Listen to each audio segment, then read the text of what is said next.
What if I told you that one of the most underrated things about a superhero show could actually help you fall asleep faster? Stay with me here, because I know that sounds completely bizarre, but by the end of this video, you are going to understand exactly why Invincible Season 3 might just be the most accidentally perfect sleep companion you never knew you needed. And yes, we are going to go deep on some genuinely fascinating facts about this show that most fans have completely overlooked. So grab your pillow, get comfortable, and let us dive into something a little different tonight. Invincible has been one of the most talked about animated shows on Amazon Prime Video for the past few years now, and Season 3 took everything up several notches. But here is the thing that most people miss when they are watching it in the middle of the day, stressed out, fully caffeinated, and paying attention to every single brutal fight scene. The show has layers. Deep, slow-burning, emotionally complex layers that actually work really well as background audio or as a wind-down watch if you approach it the right way. And tonight, we are going to explore some of the most interesting facts, story details, and production elements from Season 3 that make it genuinely fascinating, whether you are wide awake or slowly drifting off into sleep.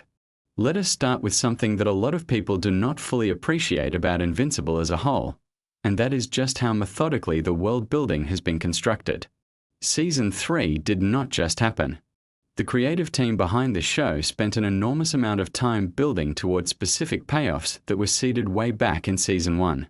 When you are watching Season 3 and things feel like they are finally clicking into place, that is not an accident. That is intentional, layered storytelling that rewards patience. And there is something genuinely soothing about knowing that when you revisit this season, every small detail you might have missed is going to reveal itself to you like a puzzle piece finding its spot. The voice cast in Season 3 continued to be one of the most impressive assemblies of talent in animated television. Steven Yeun brings Mark Grayson to life with this quiet intensity that actually has a really calming quality to it during the slower scenes. His voice carries this kind of tired determination, and honestly, there is something very relatable about that energy, especially late at night. When Mark is processing the weight of being invincible, of carrying responsibilities that feel impossible, his conversations have this hushed, exhausted quality that does not demand your full alertness. It meets you where you are. And speaking of voice performances, J.K. Simmons' Omni-Man is just extraordinary in this season. Without giving away every detail, the dynamic between Nolan and Mark in Season 3 reaches emotional depths that the earlier seasons were building toward. What is interesting is that Simmons brings this low, measured, almost contemplative quality to Nolan in the quieter moments. The character has evolved significantly from a shocking figure we met in Season 1, and that evolution is reflected in the way his voice has softened in certain scenes. There is a gravity to his presence that, in the right setting, feels almost like hearing a very complicated bedtime story being told by someone who has lived through extraordinary things. Now let us talk about something that is genuinely fascinating from a production standpoint. The animation style in Season 3 made some deliberate choices that set it apart from other animated shows in its genre. The color palette in certain sequences was adjusted to be more muted and atmospheric, particularly during scenes that deal with grief, memory, or quiet moments between characters. This was not just an aesthetic decision. It was a narrative one. When the visuals slow down and the colors become more subdued, the show is communicating something to you emotionally, and that communication happens even when you are not fully focused on the screen. There is a certain rhythm to how Invincible tells its story that becomes almost meditative when you know what to listen for. The show alternates between periods of intense action and these really long stretches of character conversation and emotional processing. And it is actually those quieter stretches that make up a significant portion of Season 3. Characters sitting with their feelings. Characters talking through impossible choices. Characters being human, or whatever version of human they can manage to be, given everything they have experienced. Those stretches are genuinely calming to listen to. One of the most interesting facts about Season 3 is how it handled the theme of identity under pressure. Mark Grayson spends a huge portion of this season wrestling with who he is supposed to be versus who he actually wants to be. And that is a theme that resonates on a really deep level because most of us have felt some version of that tension in our own lives. We have all felt the weight of expectations that do not quite fit who we are. Listening to Mark navigate that, even half asleep, can feel surprisingly therapeutic.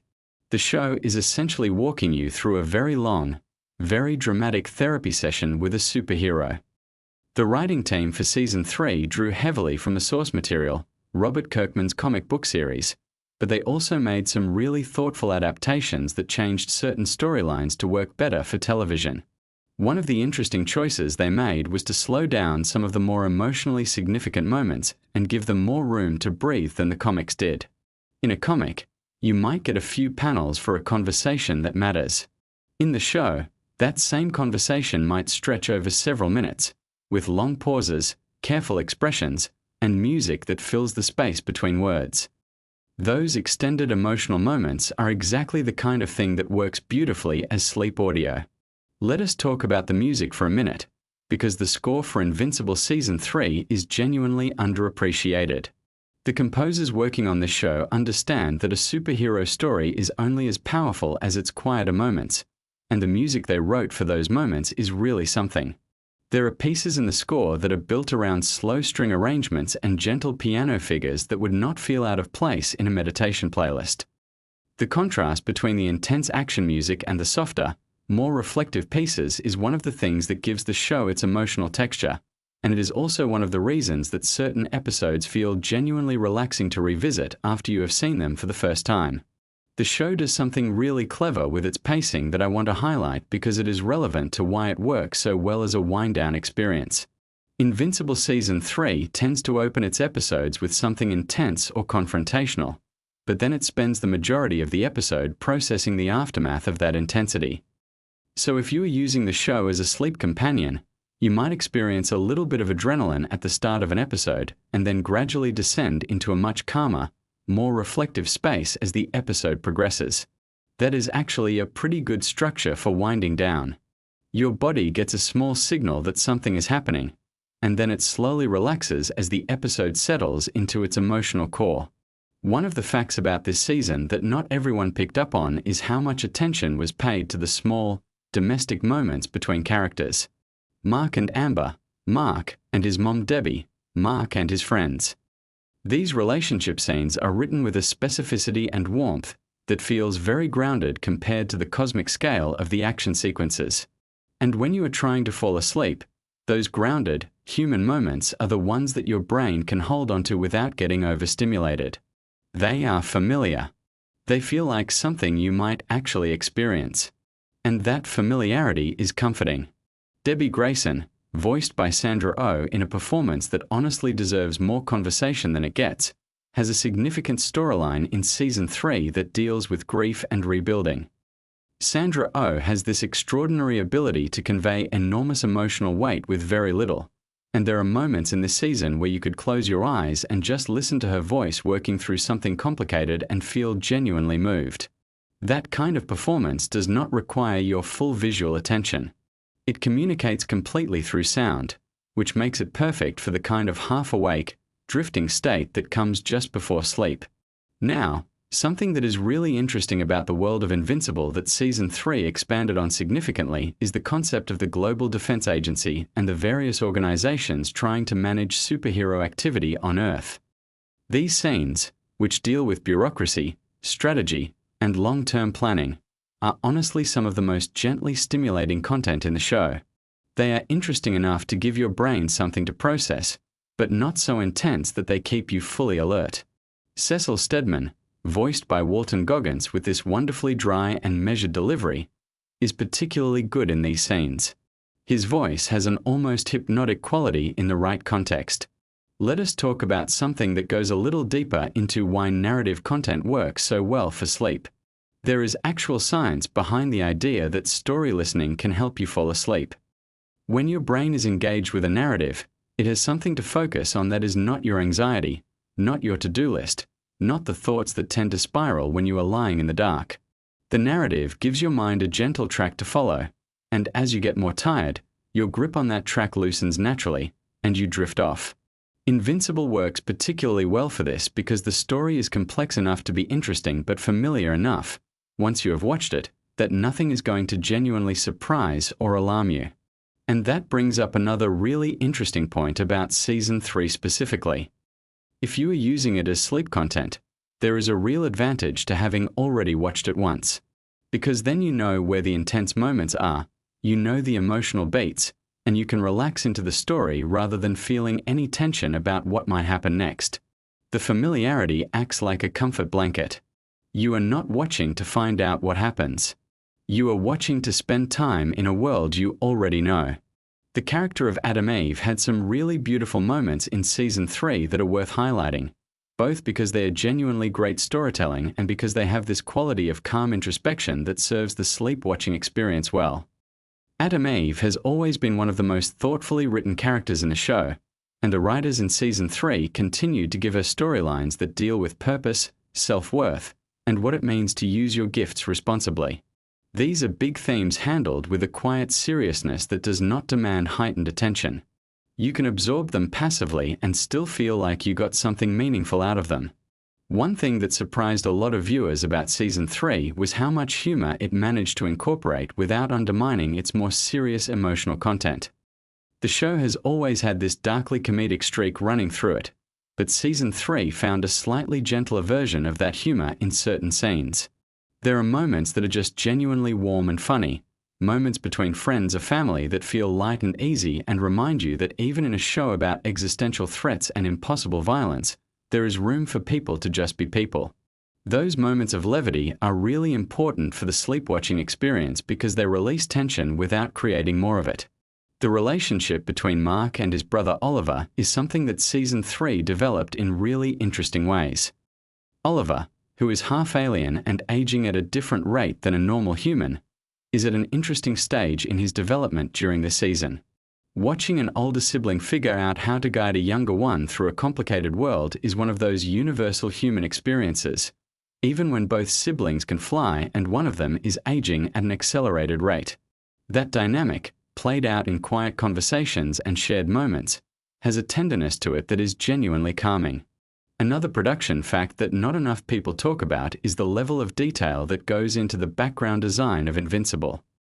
The world that the animators have created is incredibly rich, full of little details that reward close attention but also create a sense of fullness and depth that registers even when you are not actively looking for them.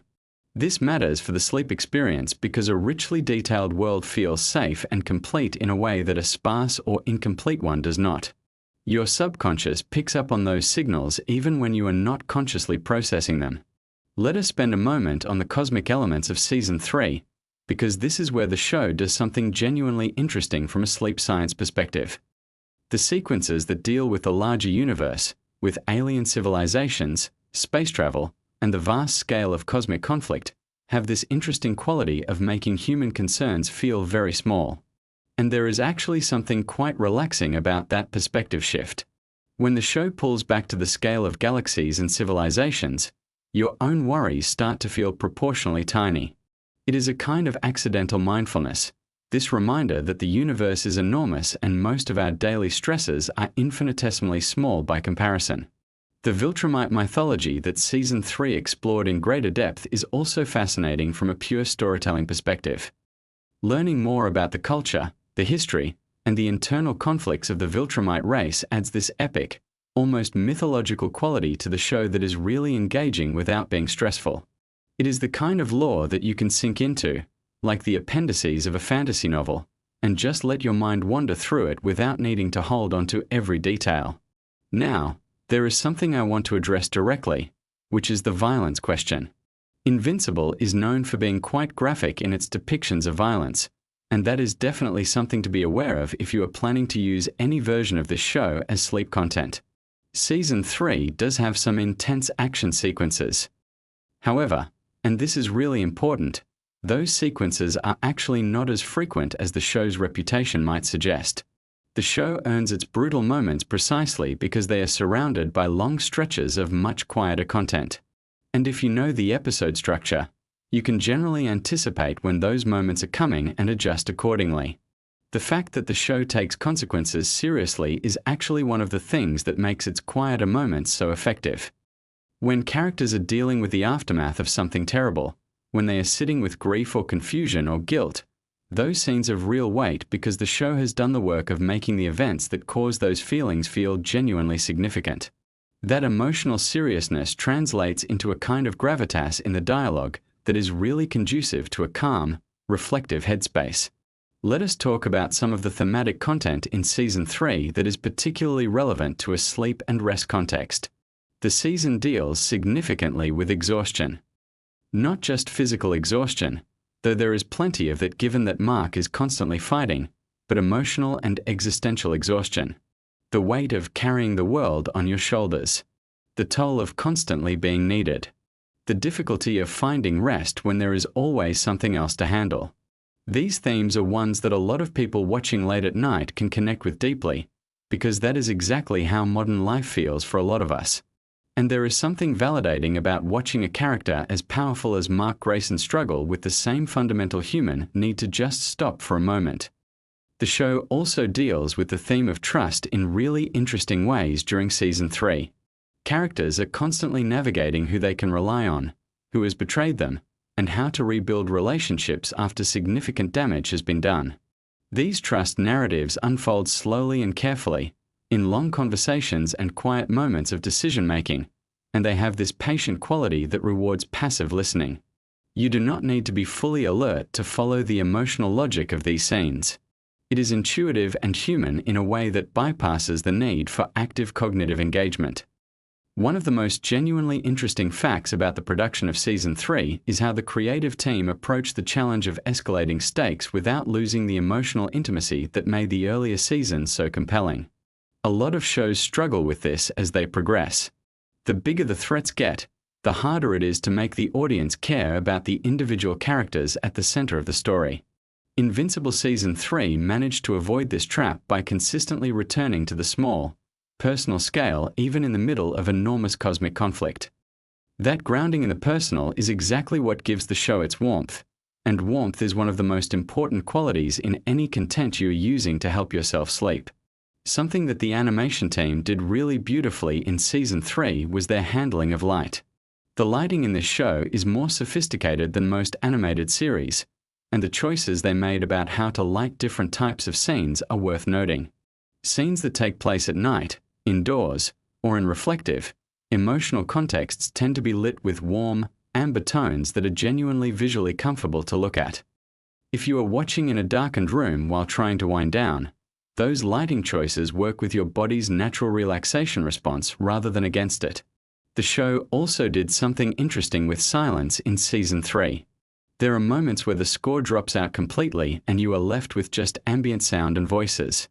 In a genre that often fills every moment with music, that choice to let silence do some of the work is both artistically confident and genuinely calming for the listener. Those quiet moments land differently when there is real silence around them.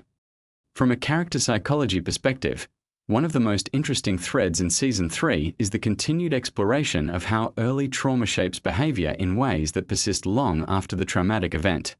Multiple characters in this season are dealing with things that happened to them years ago, things that have never quite healed, that keep affecting their decisions and relationships. The show treats these psychological realities with a seriousness and nuance that is fairly rare in superhero storytelling. And that depth makes the character work feel genuinely meaningful rather than just plot mechanics. Cecil Stedman's role in Season 3 expanded in ways that were genuinely surprising and which revealed new dimensions of his character that had been hinted at but never fully explored. Without getting into specific spoilers, the show gave Cecil some moments of genuine vulnerability that made him considerably more sympathetic than he had been in previous seasons. Watching a character you thought you had figured out reveal unexpected depth is one of the small pleasures of long-form storytelling, and experiencing it in a relaxed, sleepy state can actually make it hit harder emotionally. Let us also appreciate for a moment how Season 3 handled its ensemble cast. One of the challenges of a show with as many characters as Invincible is making sure that secondary characters feel like real people rather than just plot devices. Season 3 did a particularly good job of giving characters who might have been background figures in earlier seasons their own specific voices and emotional realities. The world feels populated with actual people, which is one of the things that makes it so easy to sink into. The relationship between Mark and his father Nolan continued to be one of the most emotionally complex and carefully written relationships in the show.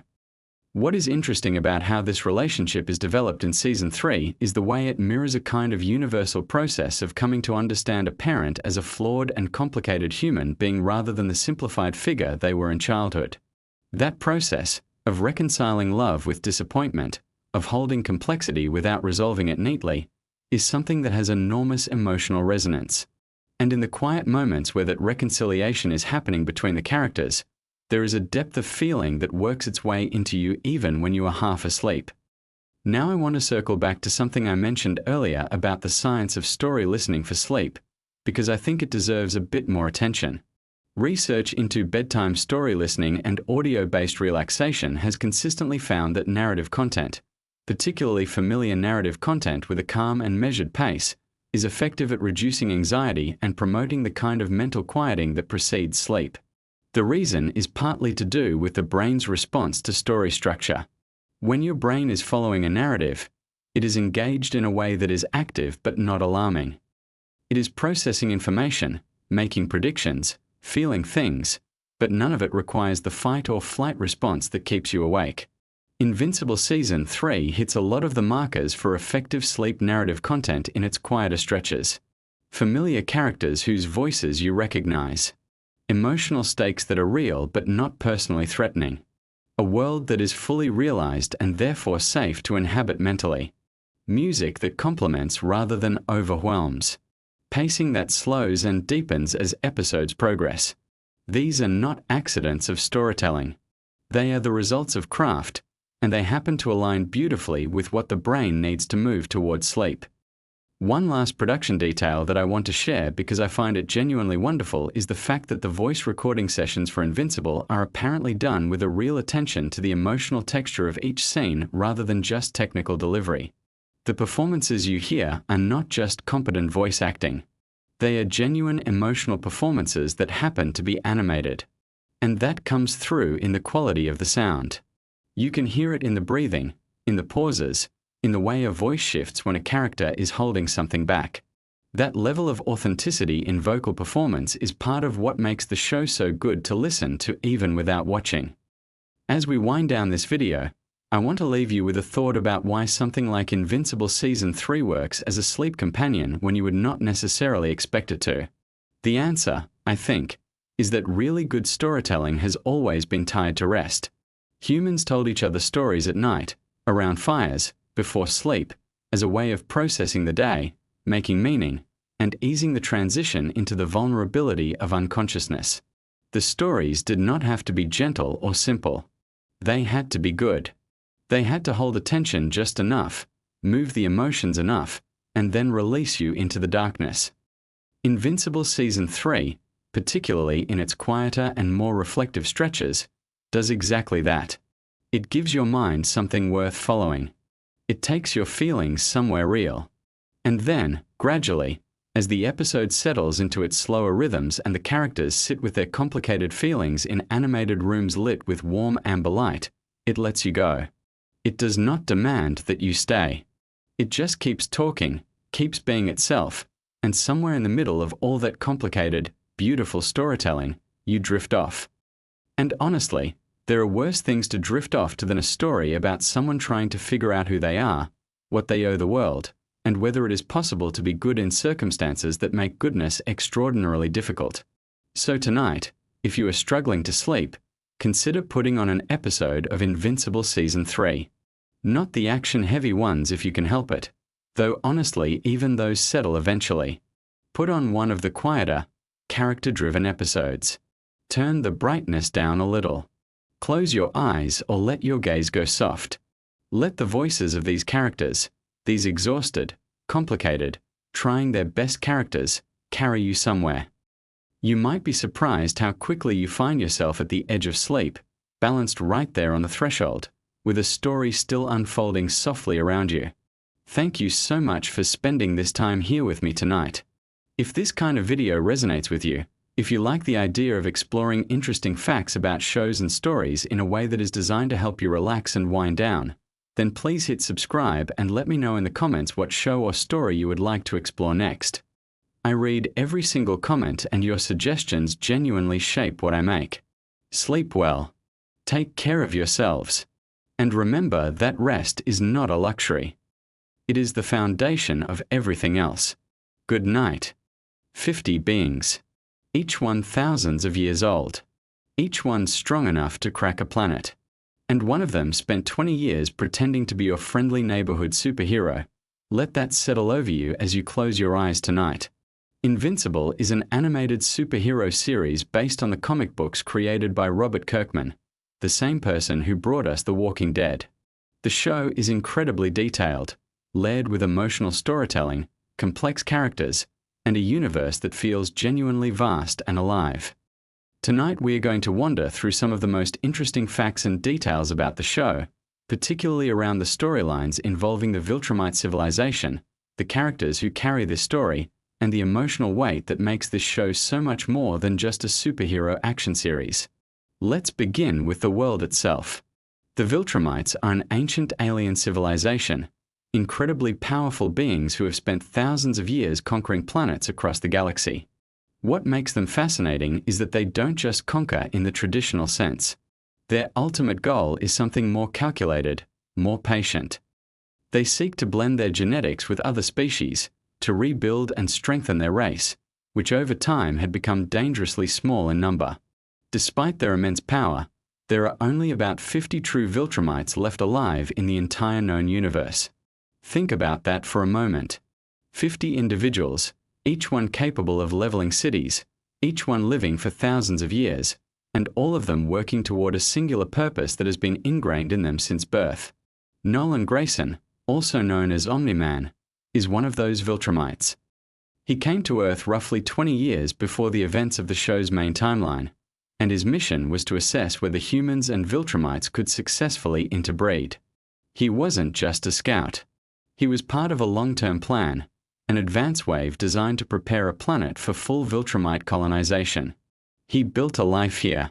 He married a woman named Debbie, had a son named Mark, became the world's greatest superhero in the eyes of humanity, and spent 2 decades slowly becoming something he was never supposed to become.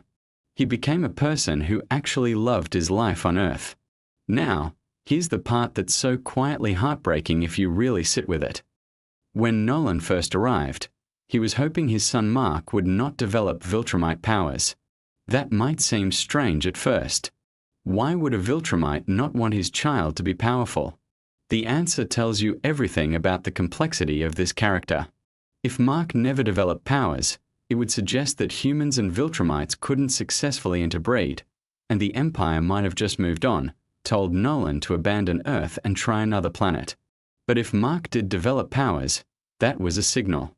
A signal that the experiment worked, that Earth was viable, and that the rest of the Viltrumite Empire would eventually show up to begin the colonization process in full.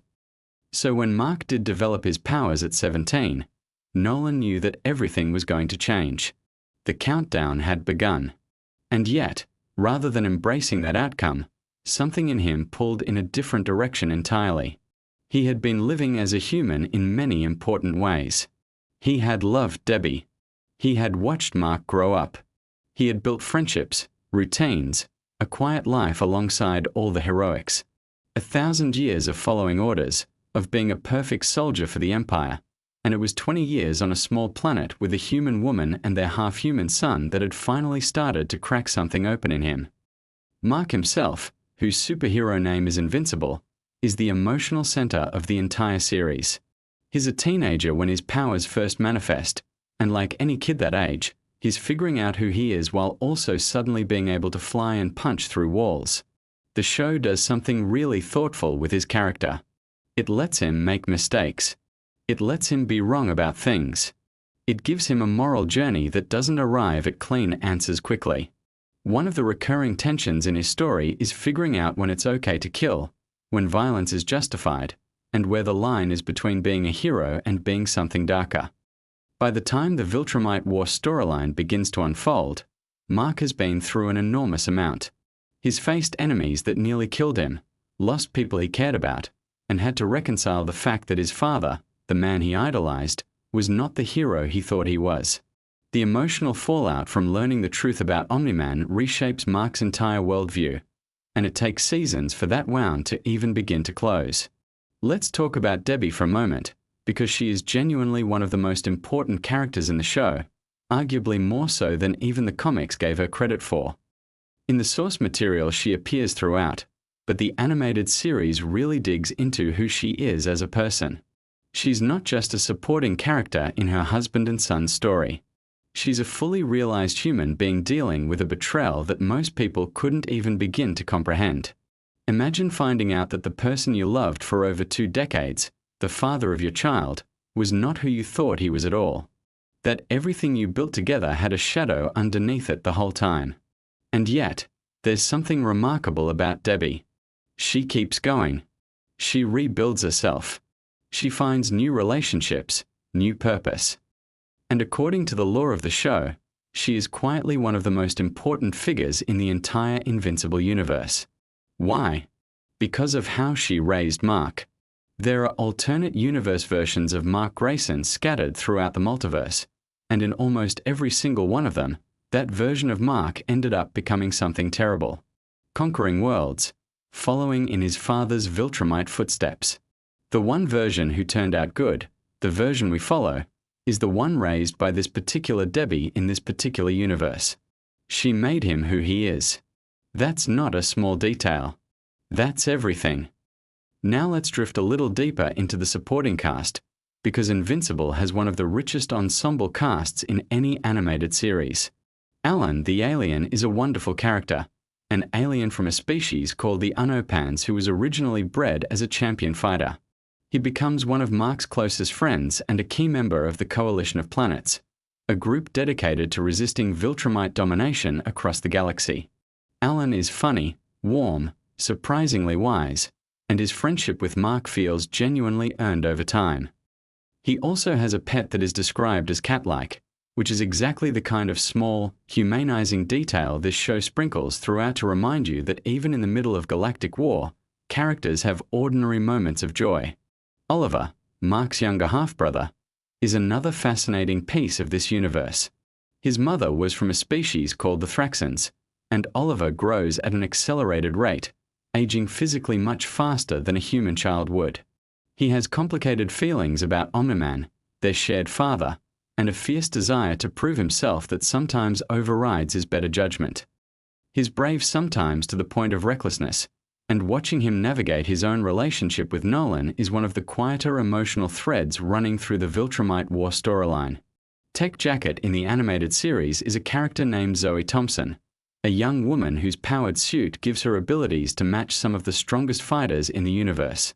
The suit's artificial intelligence is a companion and guide in battle, and her father is portrayed as a warm and supportive presence, deliberately contrasting with the complicated father-son dynamics that run throughout the rest of the show. She joins the coalition team heading into the Viltrumite War, and her resourcefulness in impossible situations makes her a standout character. Conquest is the kind of villain who stays with you. An elder Viltrumite of immense power and cruelty, he views combat not as a necessary means to an end, but as something to be savored. His fight with Mark is one of the most brutal and emotionally costly battles in the entire series. By the time of their rematch, Mark has grown significantly as a fighter, but Conquest is no less dangerous. The fight is vicious, prolonged, and ugly in the way that only truly high-stakes combat can be. Mark barely survives. His injuries are catastrophic. But he wins, decisively and permanently this time, and the victory costs him nearly everything. What makes that fight resonate so deeply is what it represents within Mark's moral journey. Earlier in the series, Mark struggled enormously with the idea of killing. There was a version of him that wanted to believe there was always another way, that heroes didn't have to cross that line. But the show is honest about the fact that sometimes, facing a being like Conquest, hesitation is not mercy, it's just a slower kind of failure. By the time of their rematch, Mark has arrived at a place where he can make that choice, can carry it, can live with it. That's not portrayed as a victory in itself. It's portrayed as a weight he's chosen to carry, and the show treats that distinction with real care. The Viltrumite War itself is not a single battle. It's a campaign, a a series of conflicts that will unfold across a significant stretch of the story. The coalition of planets, led by a character named Thetis, has been preparing for this confrontation for a long time, and even with their best fighters assembled, the raw power difference between them and the Viltrumites is enormous.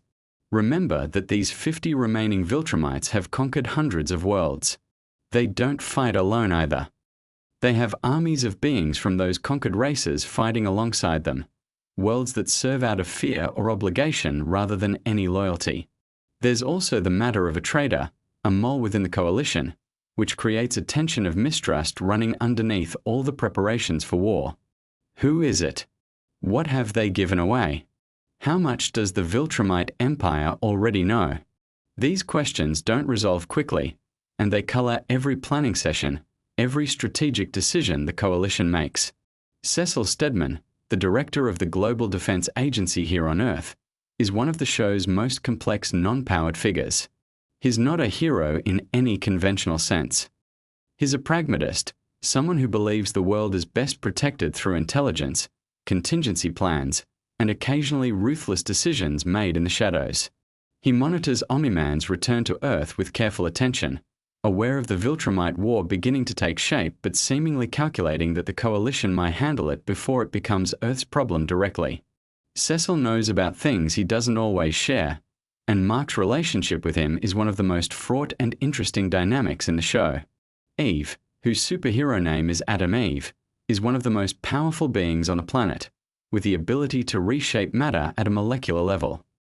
She and Mark are deeply in love, and their relationship is one of the genuine emotional anchors of the series.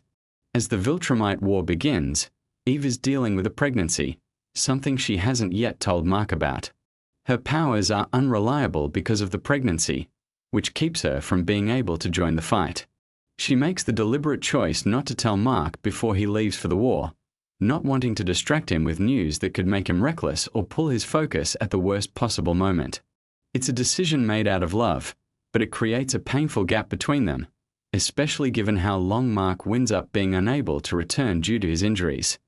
The relationship between Mark and Eve is one of the few places in the show where warmth and safety live, and every threat to that connection hits the audience hard precisely because of how carefully the show has built it. Robot and Monster Girl are another fascinating thread in this universe. The two of them ended up trapped in an alternate dimension, and their story there plays out like something from a classic science fiction adventure. Entire civilizations, strange physics, years passing for them while only a fraction of that time passes in the main world. Their return to the main timeline, when it eventually comes, is going to bring its own complicated emotional reckoning. Battle Beast is a character who deserves his own quiet moment of appreciation. He is an alien warrior who lives only for combat, seeking opponents worthy of his abilities. He is not subtle. He is not political. He fights because fighting is the truest expression of who he is. But there's something almost honorable about his simplicity, and when he eventually joins the Coalition's efforts against the Viltrumites, his presence tips balances in ways that matter. Let's come back to Nolan one more time, because there's something worth sitting with about his 1,000 years of life. Imagine living that long, most of it in service to an empire, following orders, conquering planets, living as a soldier rather than as a person. He didn't even know what he was missing until he had it. Until Debbie. Until Mark. Until the ordinary quiet of a life lived for its own sake rather than for an empire's agenda. And then having to stand in front of the person he loved most and try to explain all of it, knowing that no explanation makes it okay, that words don't have the weight to carry that kind of apology. He makes the attempt anyway. He tells her that those 20 years with her were the most real years of his entire 1,000-year existence. That he is going to spend the rest of his life trying to make things right, knowing that he may never fully succeed. She doesn't let him off the hook. She shouldn't. But the attempt itself, the vulnerability of it coming from someone who spent centuries as an unstoppable warrior, is one of the quietest and most human moments in the whole show. There's a dinner scene before Mark and the others leave for the Viltrumite War where they eat Korean food, a reflection of Debbie's heritage. It's one of those details that feels small on the surface but carries a lot of meaning. This family, fractured and complicated and hurting in all kinds of ways, still sitting down to share a meal together, still finding those ordinary rituals of connection even at the edge of something enormous and frightening. That's what Invincible does better than almost anything else in the superhero genre. It remembers that the people behind the powers are still people. Art, the tailor who has made suits for Omni-Man over the years, has a brief but emotionally heavy scene when Nolan comes to say goodbye and finds that their friendship, like so much else, has been irreparably changed by everything that came to light. Art tells him not to come back, that their time is done. And then, after Nolan leaves, he breaks down. Not from fear, though some of that is there, but from grief. For the friendship they had, for the version of Nolan he thought he knew, for the loss of something that had mattered to him deeply. It's a small scene in the context of everything else happening, but it lands. As the Viltrumite War begins in earnest, as the Coalition's team moves into the conflict, as battles are fought and terrible prices are paid, the show keeps returning to these intimate human moments. That balance is what makes the larger conflicts feel meaningful rather than just spectacular. You care about the outcome because you care about the people caught up in it, and you care about them because the show has taken the time, consistently and carefully, to show you who they really are. The Viltrumite War is a long conflict. It will not resolve quickly. There will be losses, reversals, moments of impossible courage, and moments where the scale of what they're facing feels truly overwhelming. But there's also going to be growth in it. Oliver finding his footing. Nolan discovering what kind of father he can still be. Mark healing, literally and in every other sense, from wounds that go far deeper than the physical ones.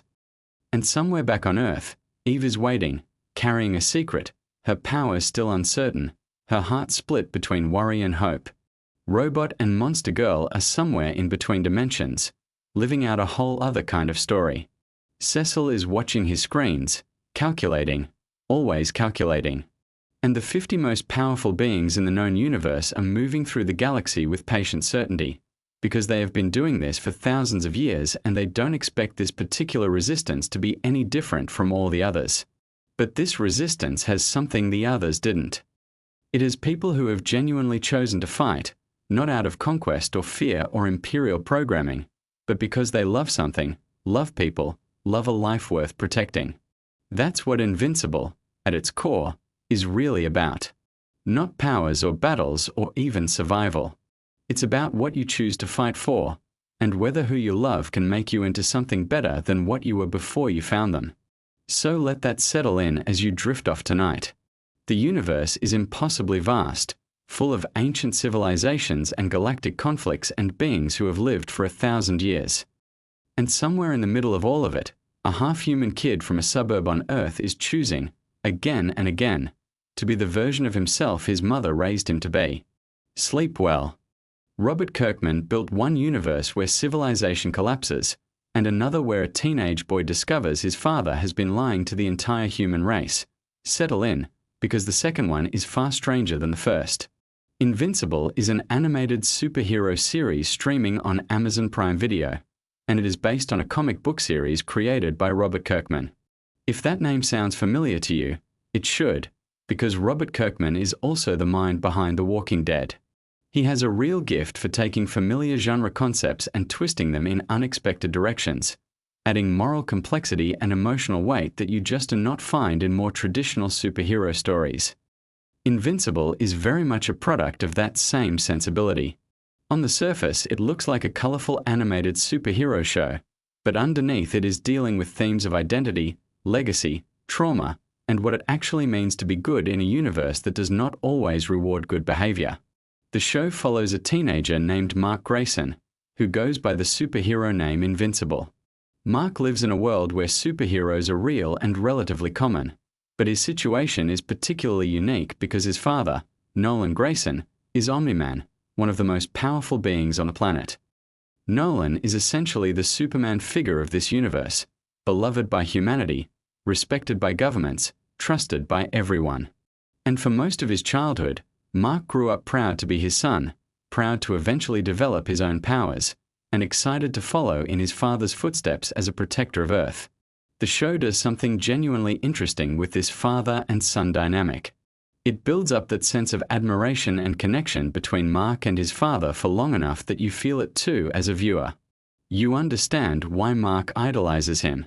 And then when the show reveals that Nolan has been hiding a much darker purpose all along, it lands with real emotional impact. Nolan is not actually from a peaceful civilization. He is a Viltrumite, a member of an extremely powerful warrior race whose true goal is galactic conquest, not protection. The Viltrumite civilization is one of the most compelling elements of the entire Invincible story.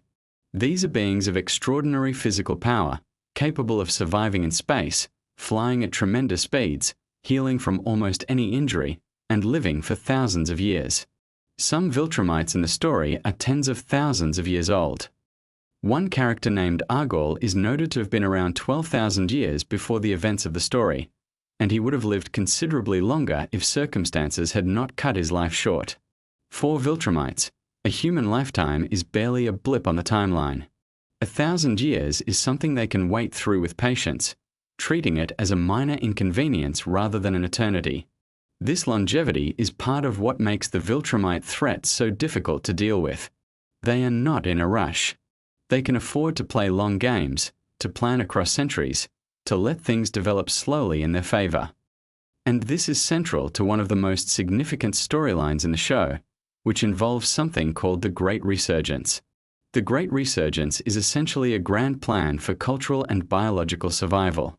After a devastating conflict reduces the number of pure Viltrumites to a very small group, the remaining warriors are ordered to spread out across Earth, integrate themselves into human society, have children, and rebuild their population from within. The idea is that Viltrumite genetics are so dominant that even half Viltrumite children will carry the strength, speed, and longevity of their Viltrumite parent. Over generations, this would gradually increase the number of Viltrumite-capable beings in the galaxy without requiring a direct military campaign. The number of Viltrumites involved in this plan is specifically confirmed to be 37. 37 individuals scattered across an entire planet, doing their best to blend in with the billions of humans around them. And remarkably, they do a very good job of it. Even sophisticated surveillance systems fail to detect them initially. They take on ordinary lives, ordinary routines, and ordinary social interactions, which for beings who are used to being conquerors and warriors is quite the adjustment. One of the more quietly amusing aspects of this storyline is how differently each Viltrumite handles the task of assimilation. Some take to it more naturally than others. One character named General Craig seems to adapt almost immediately, throwing himself into human life with genuine enthusiasm. He picks up human habits, finds enjoyment in simple pleasures, and shows every sign of someone who has no interest in ever returning to a life of conquest. It is a surprisingly human response from a character who was previously defined entirely by military ferocity. Meanwhile, the character of Anissa faces her own version of this adjustment. Anissa is a Viltrumite warrior who in her natural state is someone you absolutely do not want to encounter on a bad day. The idea of her being instructed to be pleasant, sociable, and non-threatening to the humans around her is inherently loaded with tension. And the show uses that tension well, showing us just how much discipline it takes for someone like her to operate within these new expectations. The architect of all this is Thrag, who holds the title of Grand Regent of the Viltrumite people. This is the highest position among his civilization, and it comes with a very specific mandate. Thrag's primary responsibility, above everything else, is ensuring the survival of the Viltrumite species. That is his purpose, his identity, and the lens through which he views every single decision he makes. When he tells Mark that his role is to guarantee the continuation of his people, he is not speaking dramatically for effect. He genuinely means it in the most literal sense possible. Everything he does traces back to that mission. This creates an interesting dynamic with Mark, whose role becomes increasingly complicated as the show progresses. Mark is half Viltrumite himself, the son of Nolan, and therefore carries that same genetic heritage. Thrag at one point refers to Mark as a kind of Viltrumite savior, someone who whether he likes it or not has become central to the survival and continuation of his father's people. This is not a position Mark sought out or is comfortable with, but it is the reality he finds himself in. Mark's struggles in the show are not just external conflicts with powerful enemies. A significant portion of what makes his character compelling is the internal battle he wages with his own anxiety and trauma. As the story progresses through its later seasons, Mark begins experiencing vivid and disturbing hallucinations, particularly around the presence of Thrag. These are not simple nightmares he can shake off in the morning. They bleed into his waking life, into conversations with people he loves, into ordinary moments that suddenly become terrifying. He watches people around him be destroyed in his imagination while trying to hold a normal conversation with them. This psychological deterioration is handled with real care in the show. It does not just exist as a dramatic device. It reflects something true about what happens to a person who has been through sustained trauma and who is carrying the weight of decisions that affect billions of lives. Mark is a teenager, essentially, who has been thrust into circumstances that would be difficult for seasoned veterans to navigate, let alone someone still figuring out who he is. His relationship with Eve, known more formally as Atom Eve, is one of the emotional anchors of the series. Eve has her own remarkable powers, centered around the manipulation of matter, and she has her own complicated history that informs who she becomes throughout the story. Her family background gave her a difficult foundation, full of dysfunction and pressure, and those early experiences echo through the choices she makes as an adult, particularly in some of the more emotionally heavy storylines the show takes on. Eve's powers are connected in interesting ways to her physical and emotional state. During a period when she is going through significant personal changes, her abilities fluctuate in ways that reflect what is happening inside her. This is treated as more than just a plot mechanic. It is a way of showing how deeply her inner world and her outer capabilities are connected. When her powers come back in full, it is not arbitrary. There are real reasons rooted in what her body and mind are experiencing. The show also gives considerable attention to the character of Cecil Stedman, the director of a government organization called the GDA, which stands for the Global Defense Agency. Cecil is one of those characters who exists in a morally ambiguous space that the show refuses to resolve into simple good or bad. He cares about protecting humanity, genuinely and deeply. But he is also willing to use methods and make decisions that cross lines most people would consider unacceptable. His relationship with Mark and with Omni-Man is built on mutual suspicion and occasional cooperation, neither side fully trusting the other, both sides needing each other anyway. When Cecil discovers that 37 Viltrumites have been living among the human population without detection, his reaction is one of genuine shock and anger. This is a man whose entire professional identity is built around knowing what threats exist and where they are. The idea that beings of that level of power slipped under his radar entirely, for an extended period, is both humbling and alarming. It forces a recalibration of what he thought he was capable of monitoring. On the cosmic side of things, the show introduces viewers to a much larger universe through storylines involving the Coalition of Planets, a multi-species alliance that exists partly in opposition to Viltrumite expansion. A character named Alan, the alien, plays an increasingly important role in the Coalition's leadership, and his arc involves grappling with enormous moral decisions.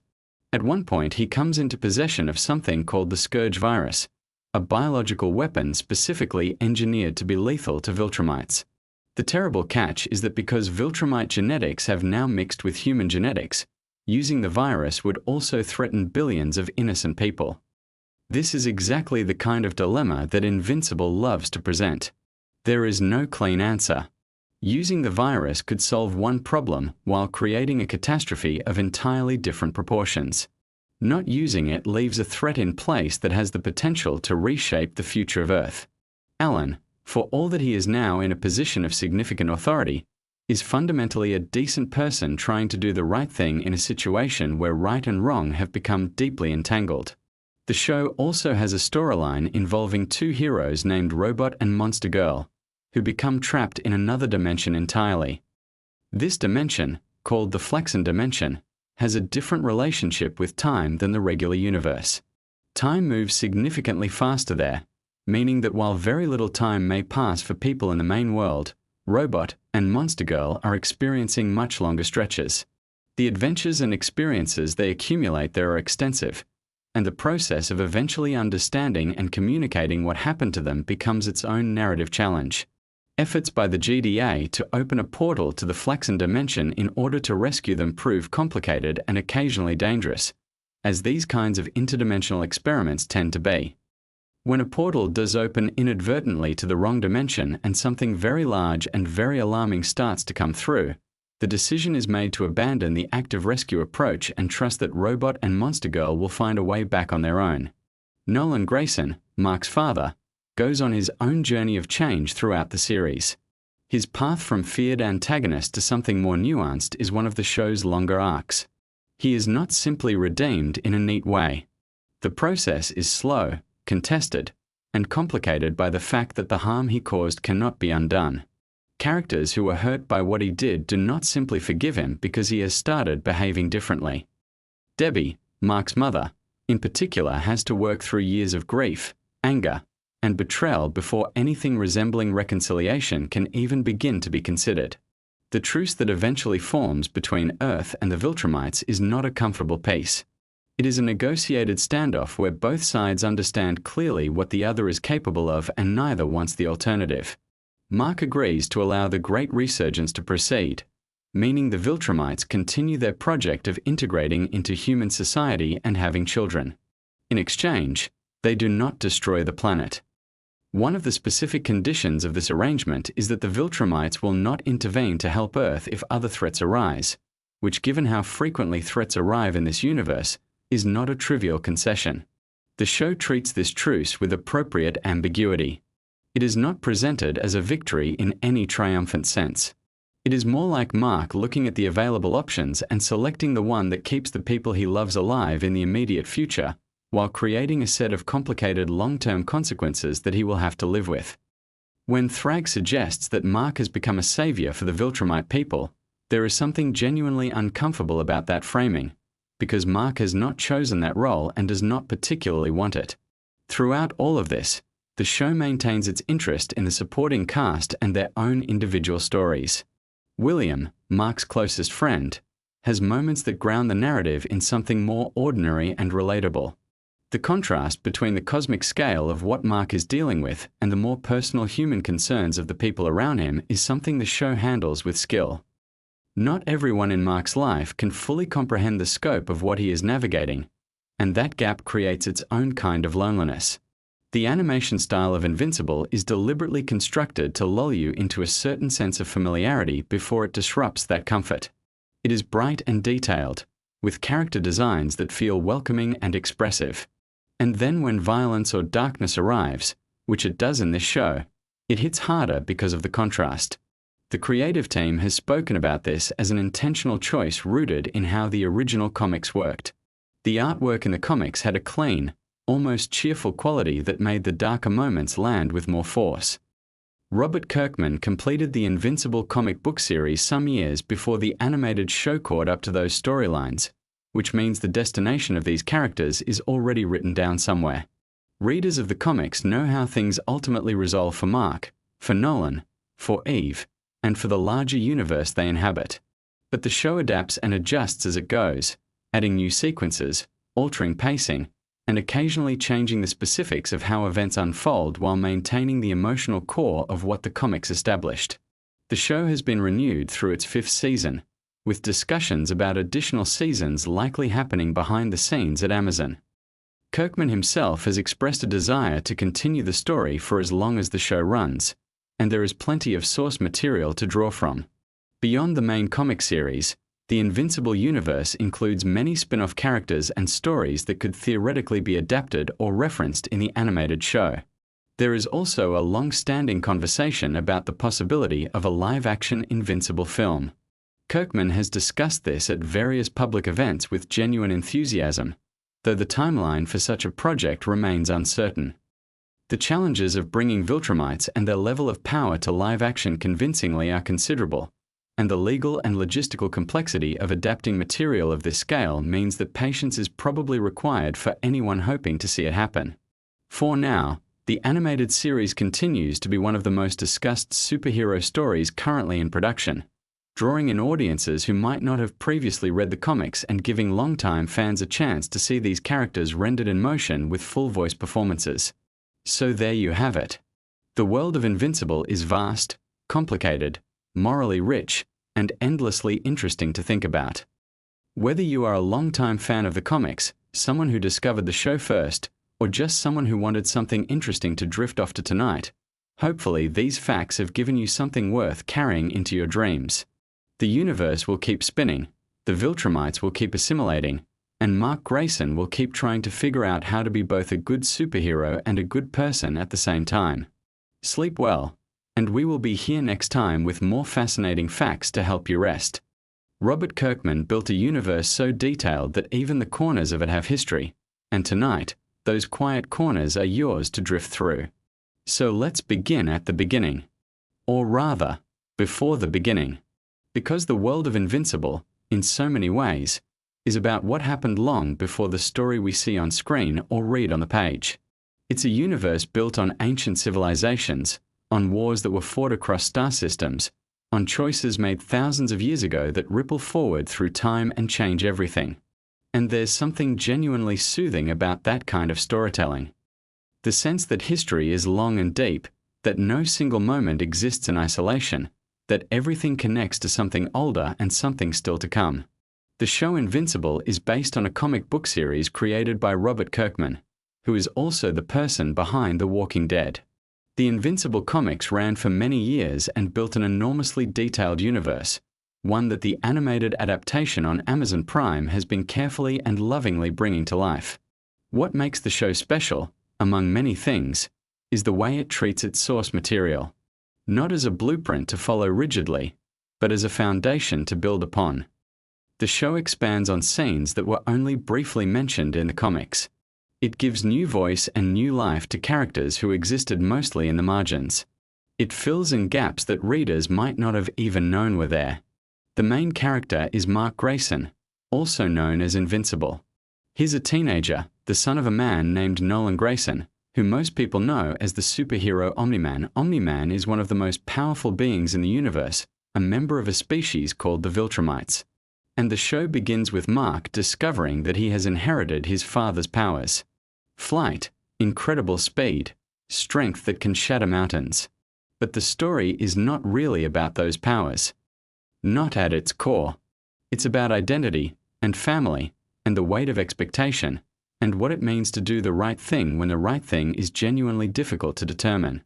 Let your breathing slow down a little.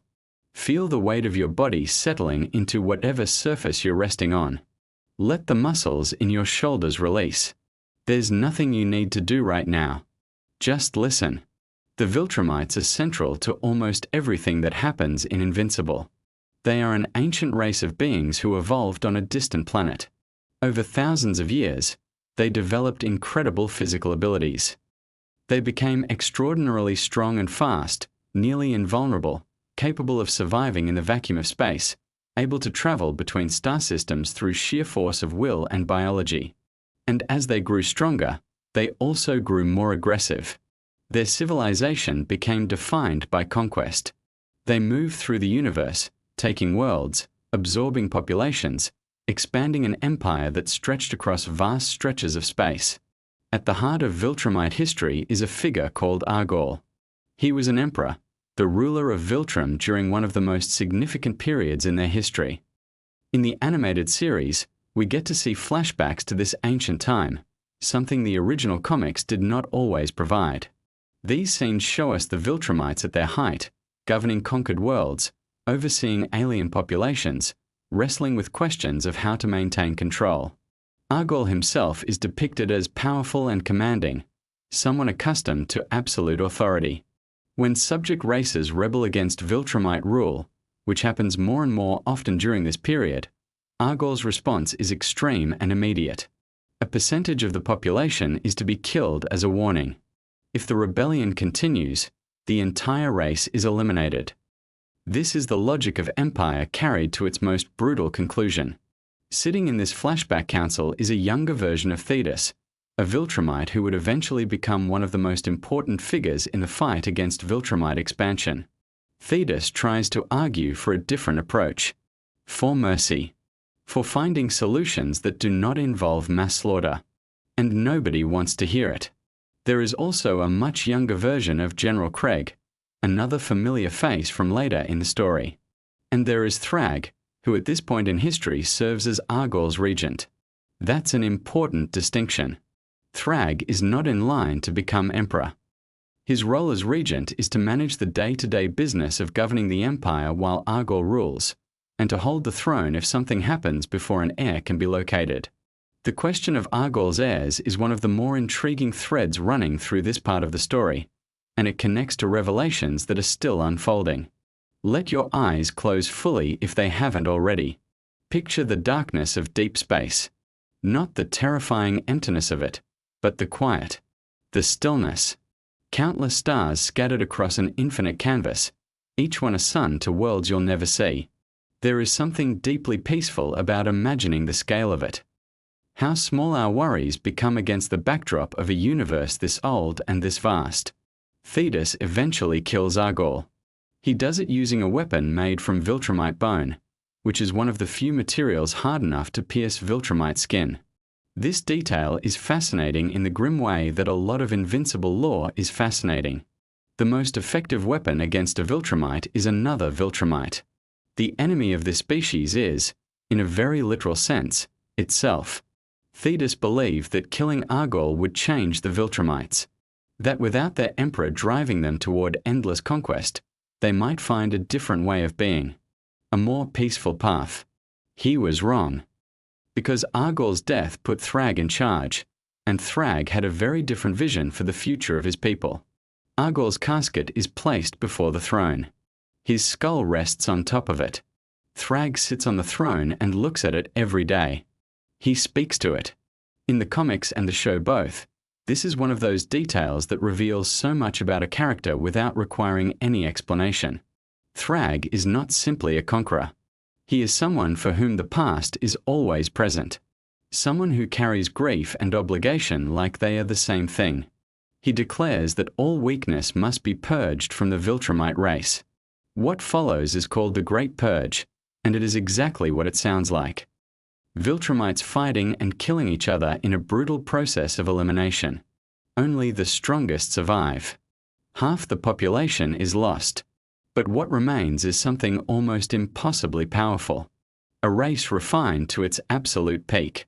And that is when they really begin their campaign to conquer the universe. One of the Viltrumites who survives is Conquest. There's a small scene where even after Thrag orders the purging to stop, Conquest does not want to stop.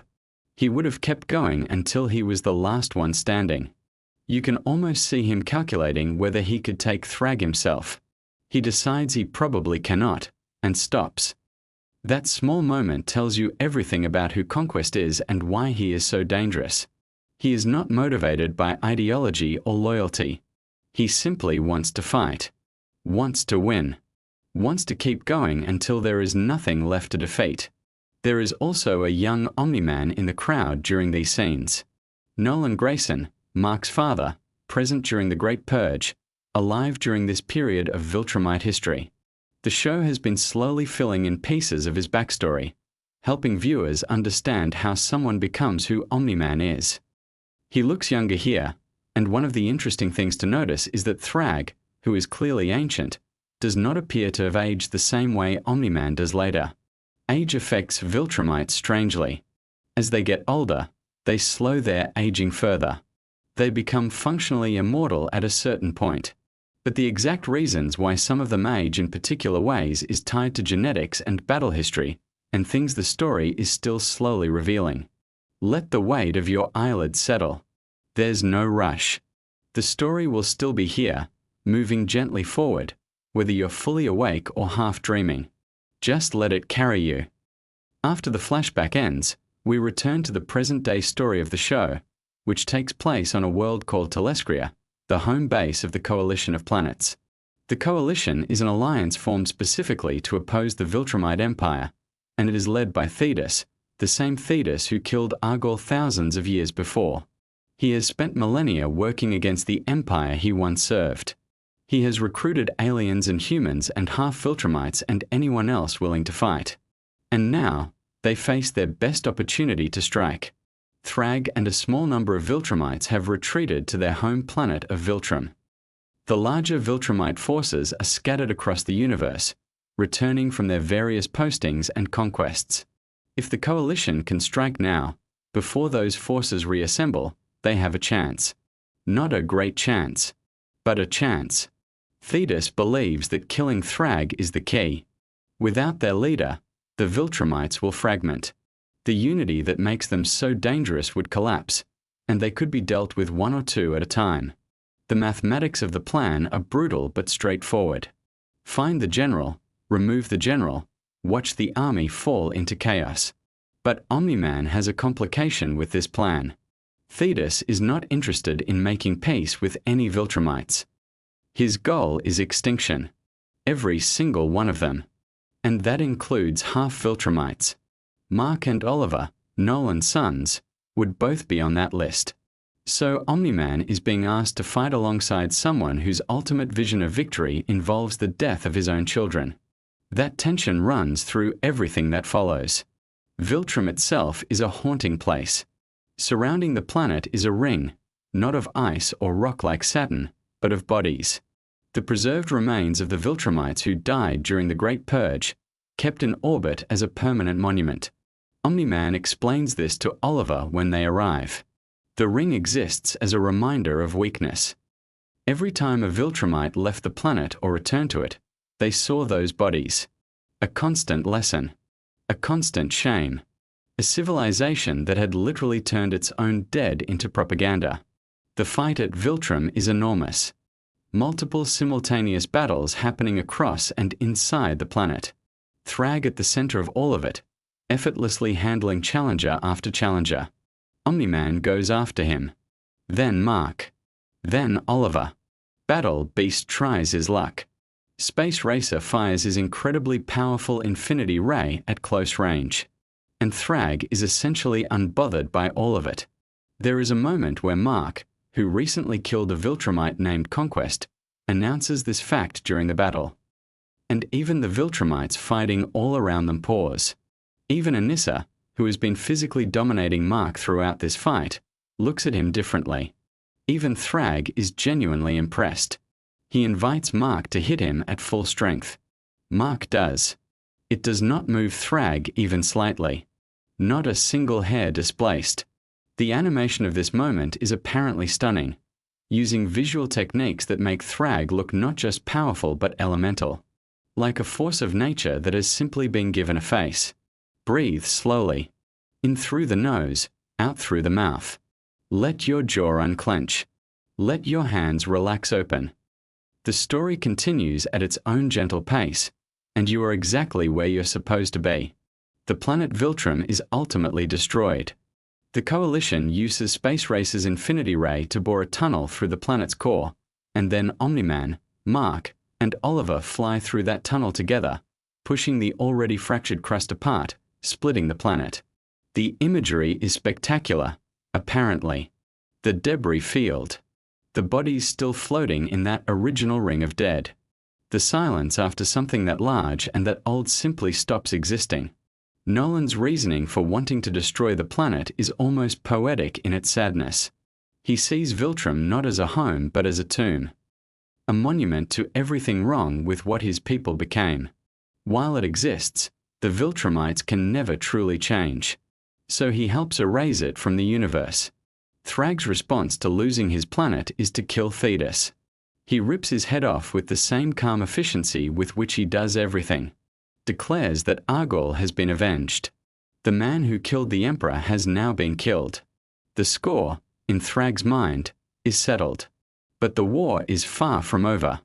He then turns his attention to Omni-Man, nearly kills him, leaves him in a state of serious injury. Oliver gets his hand crushed and his jaw destroyed. Mark is knocked unconscious. Thrag holds Mark's skull for a moment, looking at the destroyed planet.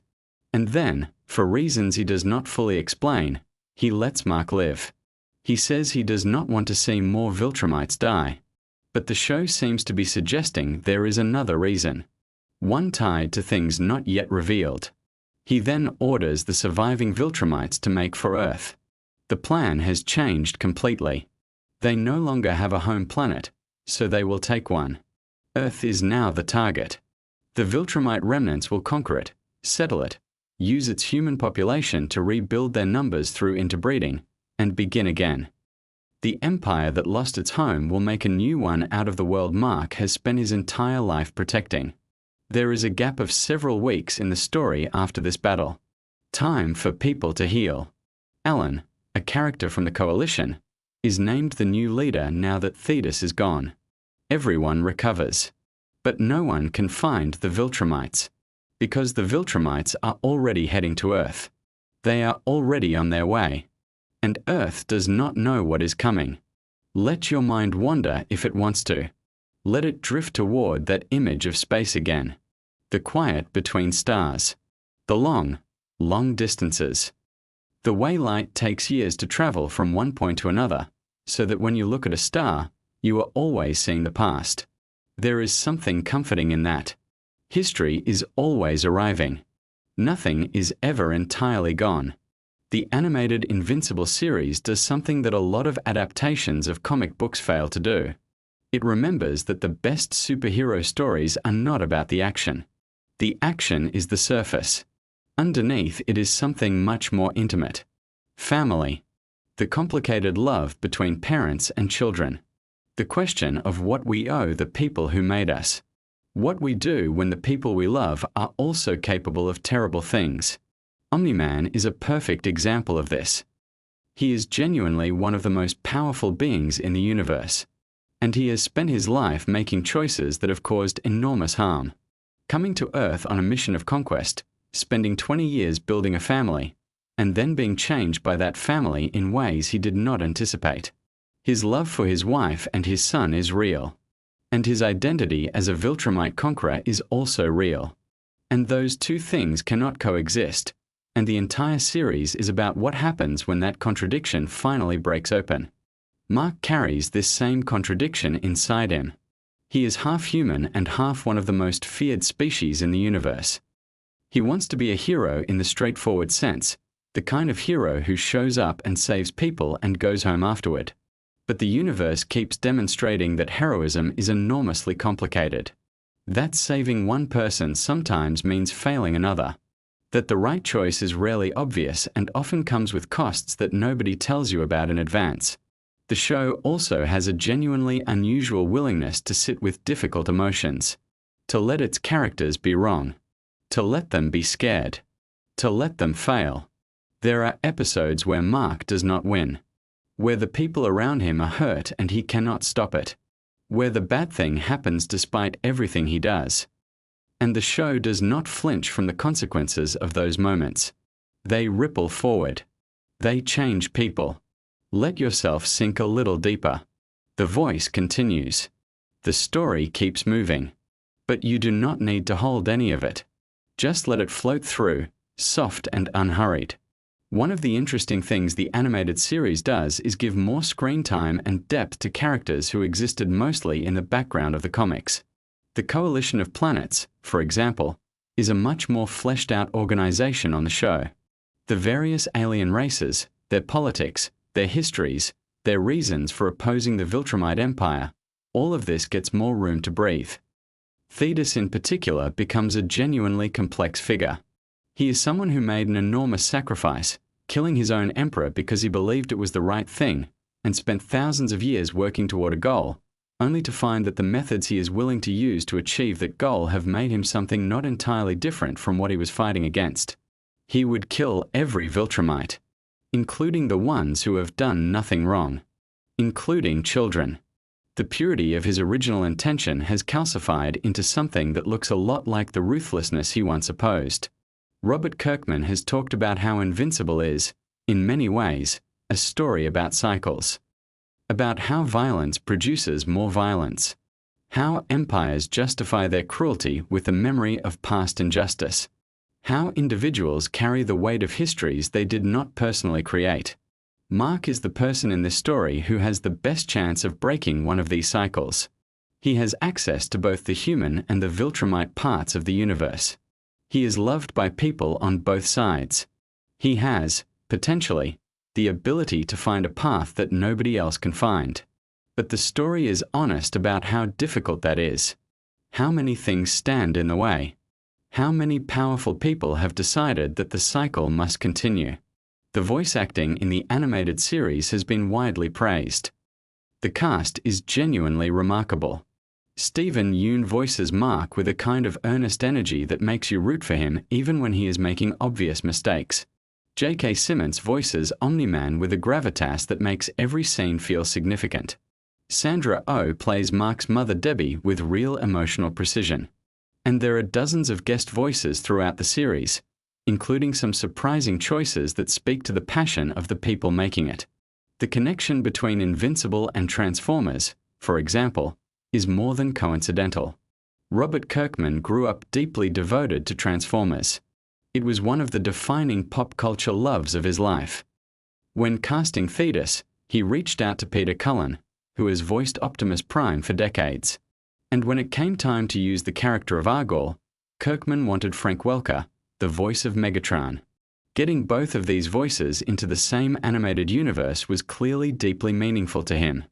His company Skybound even publishes Transformers comics, completing a circle that started with a kid watching cartoons and grew into someone who got to build universes of his own.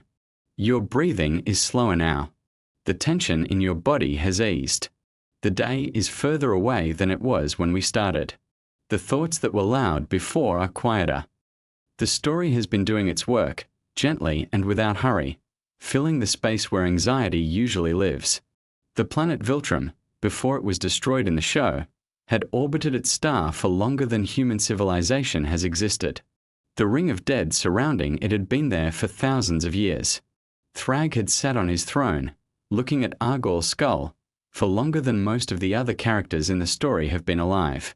There is something that the show does with time that is unusual for superhero storytelling. It takes the long view. It reminds you that civilizations rise and collapse, that the strongest empires eventually face their reckoning, that the most powerful individual is still finite, still mortal in some sense, still subject to the slow pressure of history. After Viltrum is destroyed and the dust of that enormous battle settles, the story turns toward Earth. This has always been where the story was headed. Earth is where Mark grew up. Earth is where his mother lives. Earth is where everything that made him who he is was built. And now the most dangerous military force in the universe is heading there with nothing left to lose. No home planet. No emperor who values any life but Viltrumite lives. Just the cold logic of conquest, looking for a new world to call its own. The season finale of the 4th season is being set up as an epilogue of sorts, a quieter moment to process the enormous events of the battle at Viltrum before the next wave of chaos arrives. This is a storytelling pattern that works very well. Give the audience the explosive confrontation, and then give them space to breathe. Let the characters sit with what just happened. Let the weight of it settle. Let the audience wonder what comes next without rushing directly into the answer. And there is so much that comes next. The comics continue for a long time after this point in the story. There are secrets still unspoken. There are characters whose full histories have not yet been revealed. There are relationships that will change and break and reform. There are moments of genuine joy alongside the violence. Moments where the show remembers to be funny, to be warm, to celebrate the ordinary human pleasures of eating something good or talking to someone you love or just being alive on a planet that is, for this particular moment, not under attack. The world of Invincible is enormous and detailed and rich. It is a universe that rewards attention but also rewards simply being present with it. You do not have to understand everything. You do not have to track every reference or catch every Easter egg. You can simply let it exist around you, this vast fictional cosmos full of ancient wars and complicated love and the ongoing struggle to figure out what it means to be good when goodness is genuinely hard. So let the story continue in your mind, wherever it goes. Let Viltrum drift apart in the darkness. Let Mark rest while he heals. Let the stars keep their long, slow distances from each other. Let Thrag fly toward Earth through the cold of space, a figure of terrifying power and strange, complicated grief. Let Omni-Man lie somewhere healing, thinking about his sons. Let everything be exactly as complicated and as unresolved as it really is. Because the story is not finished.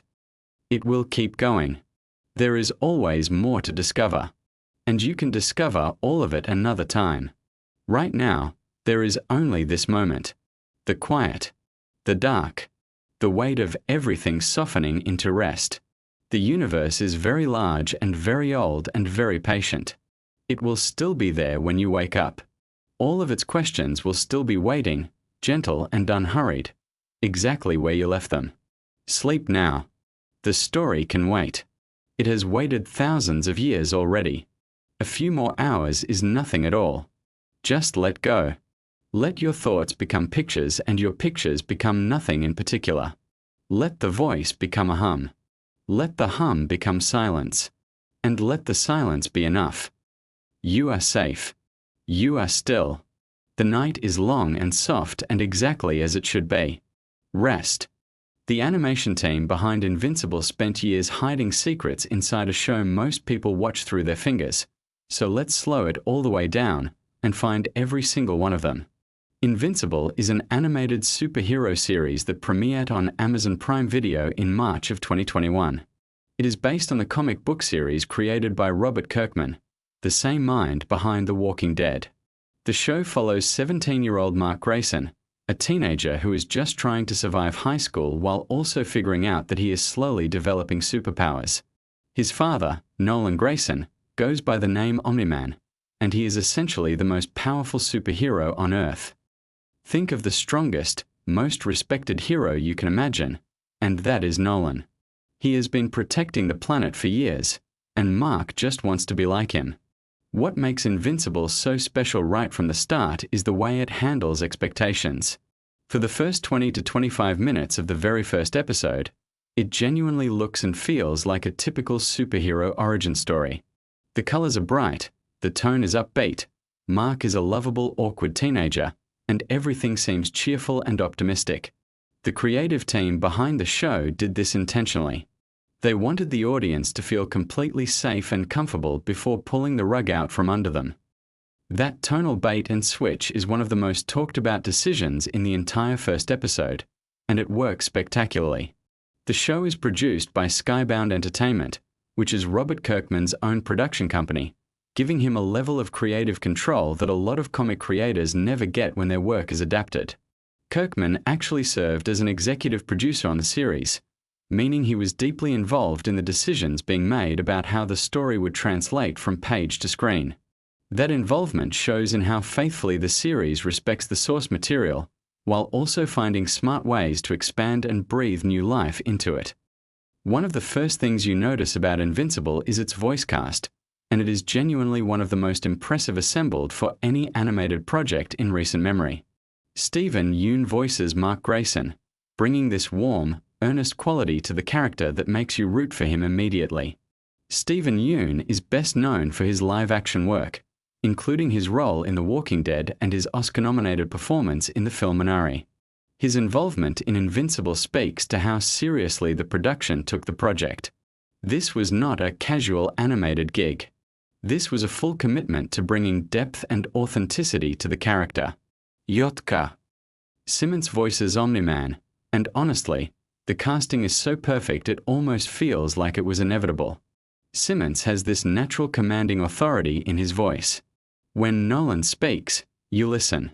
There is a weight to every word, a sense that this is a man who has seen and done things that most people cannot comprehend. And as the season progresses and we learn more about who Nolan truly is, that vocal authority takes on a much more unsettling quality. The way Simmons modulates between warm father and terrifying force of nature is genuinely impressive work. Sandra Oh voices Debbie Grayson, Mark's mother, and her performance is quietly one of the most emotionally affecting things about the entire season. Debbie starts out as a fairly typical supportive mother figure, but as the season unfolds and the truth about Nolan begins to surface, Sandra Oh gets to do some extraordinary emotional heavy lifting. The audience feels every crack in Debbie's world through her voice alone, and that is a testament to both the writing and Oh's craft. The show also features J. Robert Oppenheimer. No wait, That is the famous physicist. The show features Zazie Beetz as Amber, Mark's girlfriend, Gillian Jacobs as Adam Eve, Andrew Rannells as William, and an almost absurd number of celebrity cameos and supporting roles that pop up throughout the season. Mark Hamill is in the show. Walton Goggins is in the show. Seth Rogen and Evan Goldberg, who are actually two of the showrunners, both provide voices. The sheer density of talent in this cast is something that fans talk about frequently. Now let us talk about the animation itself, because this is something that deserves real appreciation. The show is produced by Skybound Animation in partnership with Amazon Studios, and the animation style is deliberately reminiscent of classic American superhero cartoons from the late 90s and early 2000s. Think of that era of animation where everything had clean lines, expressive faces, and dynamic action sequences. The show channels that nostalgic energy while simultaneously pushing into territory that those older cartoons would never dare to go. The color palette of the show is worth noticing. In quieter, more domestic scenes, the colors are warm and a little soft. There is a comfort to those moments, a visual language that says everything is fine, everything is normal. But when action sequences begin, and especially when violence escalates, the colors become more saturated, more intense. The show uses color as an emotional guide, steering your feelings before the dialogue or action even registers consciously. One of the more interesting technical decisions made by the animation team involves the way blood and injury are depicted. This is a show that does not shy away from the consequences of superhero combat. When people get hurt in Invincible, it looks like it hurts. This was a deliberate creative choice rooted in a specific philosophy. The creators wanted the violence to feel meaningful rather than consequence-free. In most superhero content, characters trade blows without any visible lasting damage, which can make the stakes feel artificial.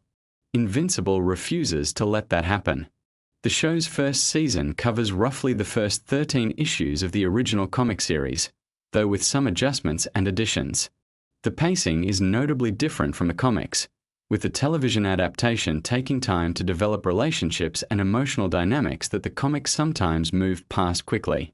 This was a smart adaptation choice because television audiences need to feel emotionally connected to characters before those characters are put through difficult situations. By the time the season reaches its pivotal moments, you genuinely care about everyone involved. Let us talk about Adam Eve for a moment, because she is one of the most fascinating characters in the season. Eve Wilkins has the ability to rearrange matter at a molecular level, which makes her arguably one of the most powerful characters in the entire show. She can transform one substance into another, create things from nothing, and theoretically reshape reality itself if she wanted to. But she was raised and trained by a government organization that encouraged her to use her powers in limited, controlled ways. The tension between Eve's extraordinary potential and the constraints placed on her by others is one of the recurring themes of her character arc. What is interesting about Eve is that her power, while incredible, is shown to have real emotional and physical costs. Using her abilities extensively drains her. There is a fatigue that comes with pushing her powers to their limits, and the show portrays this not as a simple weakness but as a reminder that even immense power comes with a price. This humanizes her in ways that make her far more compelling than a character who simply has unlimited capability. The Guardians of the Globe are another element worth exploring. These are Earth's premier superhero team in the Invincible universe, essentially the Justice League equivalent of this world. They are powerful, respected, and seemingly unstoppable. The show introduces them with genuine affection, letting you spend just enough time with them to appreciate their personalities and dynamics. There is Dark Wing, who has an obvious Batman energy. There is Green Ghost, War Woman, Aquarius, Red Rush, and the Immortal leading the team. Each one is distinct enough to feel like a real character rather than just set dressing. The decision to invest even a small amount of time developing the Guardians before the end of the first episode is a masterful storytelling choice. Because what happens to the Guardians in the final act of that first episode lands so much harder when you have already started to feel something for them. The show knew exactly what it was doing, and it executed that setup with precision. Cecil Stedman is a character who deserves a lot of attention. He is voiced by Walton Goggins, and he runs a secret government organization called the Global Defense Agency. Cecil is genuinely one of the most morally complicated characters in the entire season. He is not a villain in the traditional sense, but he is absolutely not a hero either. He operates in a world of hard choices and calculated sacrifices, and he makes those choices with a cool, almost clinical detachment that is deeply unsettling when you think about what it actually means in practice. The interesting thing about Cecil is that nearly everything he does is technically in service of protecting humanity. His motivations are understandable, even sympathetic in the abstract. But the methods he employs and the lengths he is willing to go to are the kinds of things that make you deeply uncomfortable. Walton Goggins brings exactly the right energy to this role, that particular flavor of charming menace that he has deployed to great effect throughout his career. There is a character named the Mauler twins who appear in the season, and they are a fascinating creation. They are clones who have lost track of which of them is the original. Each twin believes himself to be the genuine article and the other to be the copy, but neither can actually prove it, and they have essentially given up trying to resolve the question. What is wonderful about this detail is that it says so much about identity and selfhood in just a few words. The Mauler twins are comic book villains, but that one character detail elevates them into something that touches on genuinely philosophical territory. The show handles the theme of legacy with remarkable sophistication throughout the season. Mark is not just trying to become a superhero. He is trying to become his father. He wants to earn the Omni-Man name, to live up to the standard that his father has set. Almost everything Mark does in the early episodes is filtered through this desire for paternal approval. He trains harder because he wants his dad to be proud.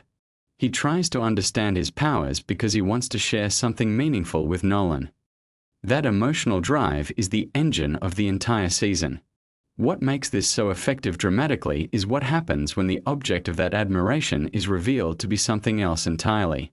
When the truth about Nolan begins to emerge, it does not just change how you see Nolan. It recontextualizes every warm father-son moment that came before it. You replay those scenes in your mind and you read them differently. That retroactive reframing is one of the most powerful storytelling techniques available, and Invincible deploys it with devastating effectiveness. The show includes a sequence in episode 4 that is particularly worth mentioning. Without getting too deeply into the specifics, there is a mission involving a group of superpowered teenagers that goes genuinely and horribly wrong. The sequence is difficult to watch and intentionally so. But what is remarkable about it is how the show handles the aftermath. The emotional and psychological consequences of what happens are not swept under the rug. Characters grieve. Characters struggle. The show insists on sitting with the weight of what occurred rather than moving past it quickly. And that commitment to emotional honesty is one of the things that separates Invincible from most superhero content. Teen Team is the junior superhero group that Mark occasionally interacts with, and their dynamic is interesting because it mirrors a lot of typical teenage social structures. There is hierarchy, there is competition, there is the particular awkwardness of young people trying to prove themselves. Atom Eve is part of this group, as is Rex Blode, whose relationship with Eve is one of the season's more grounded and relatable emotional threads. Rex is charming in a frustrating way, the kind of person who is easy to like and easy to be annoyed by simultaneously, and the show uses that quality to great effect. The music in Invincible is something that does not get discussed enough. The score was composed by John Paisano, and it does extraordinary work throughout the season. Paisano understands that music in a show like this needs to serve multiple emotional registers. There are moments when the score needs to swell with genuine heroic energy, and Paisano delivers that. But there are also moments when the music needs to be quietly ominous, threading a sense of unease beneath a scene that looks perfectly ordinary, and Paisano handles those moments with particular skill. The tonal complexity of the score mirrors the tonal complexity of the show itself. Let us take a moment to appreciate the show's approach to world building, because it is genuinely impressive. The Invincible universe is enormous. There are multiple alien civilizations, secret government programs, interdimensional threats, and dozens of established superheroes all coexisting in the same world. And yet the first season never feels overwhelming. The world building is introduced gradually and always in service of the story being told in the moment. You never feel like the show is stopping to explain its mythology. Instead, the mythology emerges naturally through character interactions and plot events. The Viltrumite civilization is the most important piece of world building in the season, and the show is remarkably patient about revealing its full significance. Viltrumites are Nolan's people, a warrior race of near-indestructible beings who have built an empire spanning thousands of worlds. The show drops hints about what this means throughout the season before finally laying out the full picture in the closing episodes. By that point, the implications are staggering, and the audience is fully equipped to understand exactly why what they are learning is so devastating. The relationship between Mark and his best friend William is a lovely thread running through the season. William is not a superhero. He does not know about Mark's powers for most of the season. He is just a regular kid who is trying to figure out his own identity, including his sexuality, which the show addresses with a refreshing matter-of-factness. William's storyline is small compared to the superhero drama happening around it, but it is vital because it keeps Mark grounded in a recognizably human world. Without William, Mark might float away entirely into the superhero narrative and lose some of what makes him relatable. There is a character named Damien Darkblood, a demon detective, who shows up in a handful of episodes investigating the mystery of what happened to the Guardians of the Globe. Darkblood is a fascinating creation, a figure from hell who has chosen to spend his existence solving crimes rather than committing them. He is given almost no backstory, and yet he manages to feel fully realized through a combination of sharp design, economical writing, and excellent voice performance. He is the kind of character who could carry his own series, and his departure from the show's story is handled in a way that is simultaneously satisfying and quietly melancholy. The show's finale is one of the most emotionally intense pieces of superhero storytelling ever put to screen. The confrontation between Mark and Nolan that serves as the season's climax is a long sequence, almost uncomfortably extended, and that length is part of what makes it so effective. This is not a quick, clean resolution. It is a prolonged, brutal reckoning that refuses to give either character or the audience an easy out. The emotional content of that sequence, the love and betrayal and grief and desperation tangled together, is handled with a sophistication that rivals the best dramatic television regardless of genre. J.K. Simmons' vocal performance in that finale sequence is something that people who worked on the show have pointed to as one of the highlights of the entire production. The range he covers, from cold authority to something that sounds disturbingly close to pleading, across the course of that conversation is remarkable. And Stephen Yeun matches him completely, delivering a performance that captures exactly what it feels like to have the person you most admire in the world reveal themselves to be something you cannot reconcile with the image you held of them. The show was renewed for a second and third season before the first season had even finished airing, which speaks to the confidence Amazon had in the property. That confidence was clearly justified given how the show was received by both critics and audiences. The response to Invincible Season 1 was remarkably enthusiastic, with particular praise going to the voice performances, the animation quality, the writing, and the willingness to take the genre seriously rather than treating superhero stories as inherently lightweight material.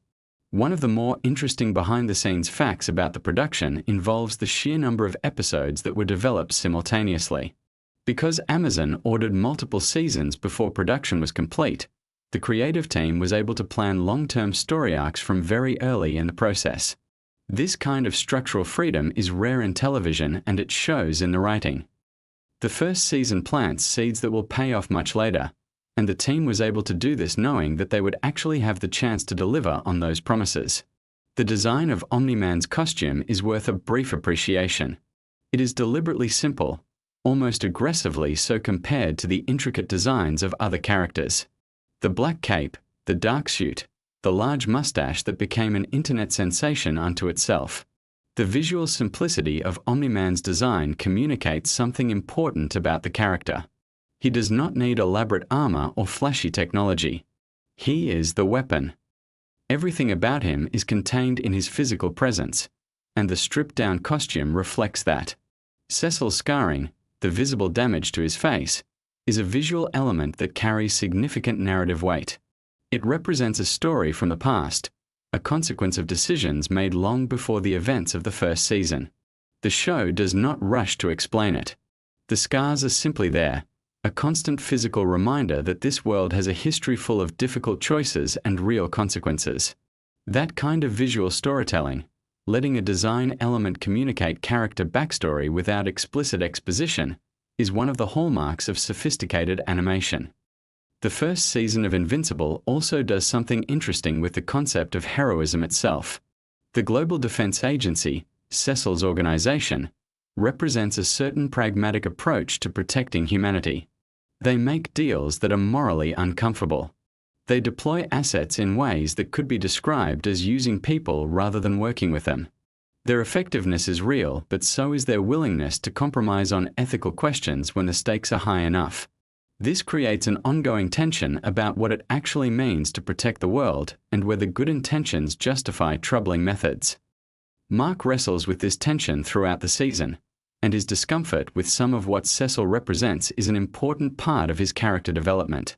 Mark is not naive exactly, but he holds onto an idea of heroism that is fundamentally about doing good rather than just achieving good outcomes. The difference between those two things, and the question of whether that distinction can survive contact with a world full of genuinely terrifying threats, is one of the season's most intellectually interesting questions. There is a lovely detail about the way the show depicts Mark's school life. His high school feels genuinely lived in rather than generic. The social dynamics, the particular rhythms of teenage existence, the way time moves differently at that age, all of it feels observed and authentic. The creative team clearly believed that the superhero elements of the show would only matter as much as the human elements beneath them, and the effort put into the high school setting reflects that belief. Amber as a character gets some criticism from certain viewers who feel she is not developed enough in the first season, and that is a fair observation in some respects. But it is also worth noting that Amber demonstrates a grounded practicality and emotional intelligence that distinguishes her from the typical love interest in this kind of story. She is not waiting to be defined by her relationship with Mark. She has her own values, her own sense of purpose, her own lines she will not cross. Those qualities are established quietly, but they are there if you are paying attention. The show uses a specific narrative technique that might be called delayed revelation, where information is withheld not to manipulate the audience but to replicate the experience of a character who does not yet have access to that information. We learn things when Mark learns them, and we are disoriented when Mark is disoriented. This creates a powerful sense of alignment between the audience and the protagonist that makes every discovery hit with the emotional force of a personal revelation rather than a plot update. There is something worth noting about the show's handling of grief, particularly in the later episodes. When characters experience loss, the show gives that loss room to breathe. There are quiet scenes that exist specifically to let the weight of what has happened settle on both the characters and the audience. This is a discipline that a lot of action-focused storytelling lacks. Invincible understands that audiences need to feel the cost of events before moving on, and it honors that need consistently. The season concludes with Mark fundamentally changed from the person he was in the first episode, but not in a way that feels arbitrary or forced. Every development in his character arc traces back to specific experiences and relationships and choices. His transformation feels earned rather than imposed, which is one of the most important qualities a season of television can have. When you finish watching and you think back to where Mark began, the distance he has traveled is genuinely striking. One final thing worth sitting with as you drift towards sleep is just the broader significance of what Invincible Season 1 accomplished in the landscape of superhero media. It demonstrated that the genre could support genuinely complex, emotionally sophisticated storytelling without sacrificing entertainment value or accessibility. It took the things that make superhero stories compelling and used them as a foundation for something that asked harder questions and demanded more from its audience. And it did all of this while still being completely, thoroughly watchable, the kind of show that pulls you through episode after episode without you quite realizing how much time has passed. The legacy of this first season is a show that earned its place among the most celebrated animated series of its era, not just among superhero content but among ambitious storytelling more broadly. It reminded audiences and creators alike that animation is not a limitation but a possibility space, a medium capable of things that live action cannot always achieve, and that the stories told there can be every bit as affecting and meaningful as anything else on your screen. So as you settle in tonight, let these details and stories drift through your mind. The care taken with every voice performance, the deliberate visual choices, the patience of the storytelling, the richness of the world that Kirkman and the creative team built together, the way a teenage boy trying to be like his father became one of the most resonant origin stories in superhero fiction. All of that is waiting for you to revisit it, to notice new things, to appreciate how much craft went into every single frame of this extraordinary first season. Rest well. The world of Invincible will be there when you wake up. What if I told you that one of the most quietly brilliant things about Invincible Season 2 has absolutely nothing to do with the punching, the blood, or the dimension-hopping chaos that dominates every conversation about the show? What if the most fascinating layer of that season is happening in the background, in the quieter moments, in the scenes that most people scroll past when they're recapping the highlights? Stick around because we are about to go deep into some genuinely mind-blowing facts about Invincible Season 2 that you probably never noticed, and I promise you, by the end of this, you are going to look at that season completely differently. These are the kind of facts that are perfect to have drifting through your mind as you drift off to sleep. So get comfortable, because this is going to be a good one. Let us start at the very beginning of what makes Season 2 so special on a structural level. The showrunners made a deliberate creative decision to slow things down compared to Season 1, and this was not an accident. After a first season that moved at absolute breakneck speed and culminated in one of the most shocking animated moments in recent memory, the creative team behind the show chose to let Season 2 breathe. They wanted the audience to sit with the trauma, to feel the weight of what had happened rather than immediately rushing into the next massive conflict. That decision was controversial for some viewers who wanted the pace to stay relentless, but the more you think about it, the more brilliant it becomes. Great storytelling is not just about what happens. It is about how what has already happened continues to echo through everything that comes after. And speaking of echoes, one of the most interesting things about Season 2 is how deeply it is concerned with the psychological aftermath of violence. Mark Grayson is not just dealing with the fact that his father was the villain all along. He is dealing with the specific horror of having been nearly beaten to death by someone who loved him. That is a very particular kind of trauma, and the writers took real care to show how it changes the way Mark moves through the world. You can see it in the way he hesitates in certain fights, in the way his confidence has this new fragile quality underneath the surface bravado. Season 1 Mark was cocky in a way that felt earned and fun. Season 2 Mark is cocky in a way that sometimes feels like a performance he is putting on for himself as much as anyone else. Now here is something that a lot of casual viewers completely miss. The color palette of Season 2 shifts in subtle but meaningful ways depending on whose emotional state we are tracking in any given scene. The animation team put enormous thought into how light and color could be used to communicate internal experience without any dialogue at all. When Mark is at his most vulnerable, the scenes around him tend to pull toward cooler, more muted tones. When he is at his most powerful or confident, the saturation cranks up and the warm tones come flooding back in. This is not always consistent, and sometimes it shifts mid-scene, which is actually the point. His emotional state is unstable, and the visual language of the show reflects that instability in real time. The relationship between Mark and his mother Debbie is one of the most underappreciated emotional threads in the entire season. Think about what Debbie is going through. She spent years in a loving marriage with a man who turned out to be living a double life of almost incomprehensible brutality. Her whole identity as a wife and as a family unit has been obliterated. And yet she still has to be a mother to a teenager who is also processing this betrayal while simultaneously saving the world on a semi-regular basis. The scenes between Sandra Oh, who voices Debbie, and Stephen Yeun, who voices Mark, have this incredible weight to them. There is so much that both characters want to say and cannot quite find the words for, and that gap between what they want to express and what they actually manage to articulate is where some of the most honest emotional writing in the whole series lives. Here is a fascinating behind-the-scenes fact about the voice cast that most people do not know. The actors in Invincible often record their lines separately, which is completely standard for animation production. But what makes Invincible a little different is that the showrunners and writers have spoken about how certain emotionally pivotal scenes were orchestrated to give the actors as much context as possible before recording, even when they were not in the booth together. The goal was to make the performances feel reactive and lived in rather than isolated. And when you go back and listen to Season 2 with that knowledge in your head, you start to hear things differently. The pauses are more loaded. The breaths before certain lines carry more meaning. It is the kind of craft that does not call attention to itself but that you feel without necessarily being able to name it. Let us talk about Angstrom Levi, because he is one of the most thematically rich villains in the whole show, and Season 2 really leans into what makes him work. What is interesting about Angstrom is that he starts the season as someone you could almost sympathize with.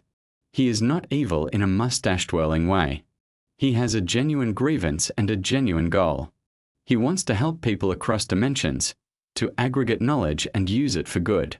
The tragedy of his arc is that the transformation he undergoes, both physically and psychologically, turns all of that altruistic intention into something unrecognizable. He becomes a monster not because he wanted to be one, but because of a sequence of events that he only partly caused and that partly happened to him.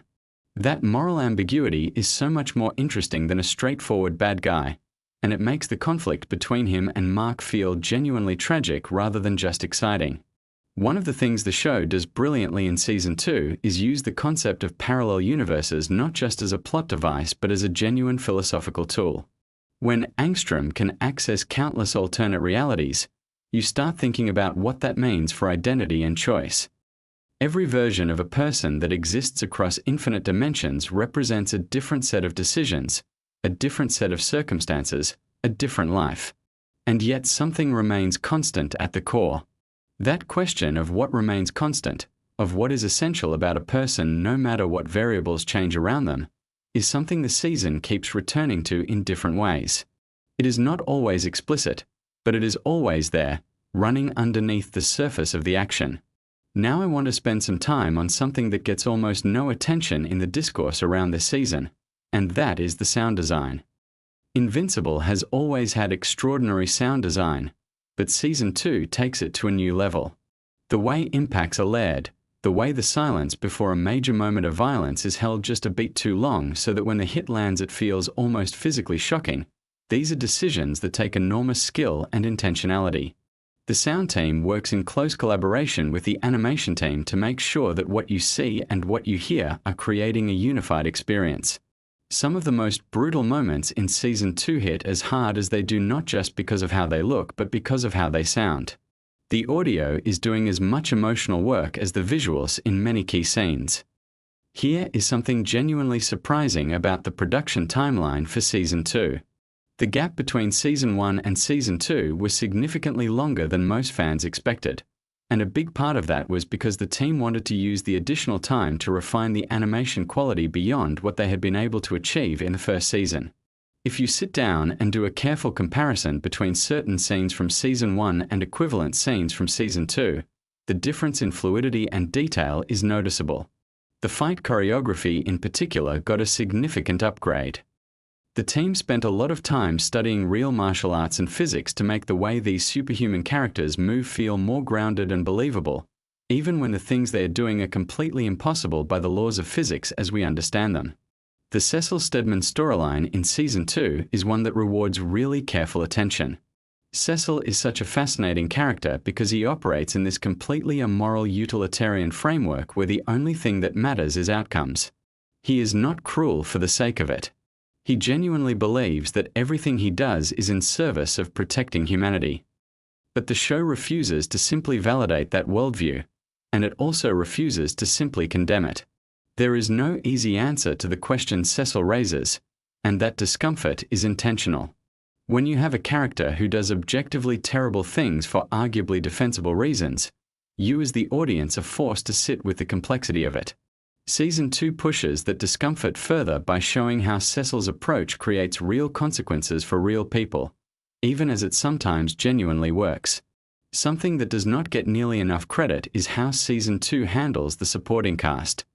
Characters like William, Eve, and Amber all get moments this season that give them genuine depth and agency beyond their relationships with Mark. William in particular goes through something in Season 2 that fundamentally changes how you see him, and the writing around his arc is remarkably thoughtful. The show understands that the world Mark inhabits is full of people who are dealing with extraordinary things in very ordinary ways, and that contrast is part of what gives the emotional moments their power. Not everyone has superpowers. Not everyone can punch their way through their problems. Most of the characters on the show have to find other ways through, and watching them do that is often more compelling than watching Mark punch something very hard. Let us get into some of the more technical and nerdy aspects of the production, because there is genuinely fascinating stuff here. The animation studio behind Invincible uses a combination of digital tools and techniques that allow them to create a visual style that is deliberately reminiscent of the original comic book art. Robert Kirkman's source material has a very specific visual identity, and translating that to animation without losing what made it distinctive was a major creative challenge. The line work in the animated series is not trying to be photorealistic. It has a certain flatness and directness that is very much in conversation with the comics, and yet it also does things that only animation can do. The way characters move, the way the camera operates in action sequences, these are things that simply cannot exist on a comic book page, and the team embraces that rather than fighting against it. The multiverse storyline in Season 2 also allowed the writers to do something really clever from a narrative perspective, which is to show us versions of the story that could have gone differently. When you see alternate versions of characters making different choices or facing different circumstances, it creates this implicit argument that the choices our main characters have made are not inevitable. Things could have gone another way. Mark could have become something else. Nolan could have chosen differently. The fact that they ended up where they did is the result of specific decisions made under specific pressures, and the multiverse framing makes that visible in a way that a more linear narrative structure would not allow. Now here is something I find endlessly interesting about Season 2, which is how it handles the theme of legacy. Mark is fundamentally a character who is trying to figure out what it means to be a hero in the shadow of a father who is definitively not one. Every choice he makes is in some sense a response to Nolan.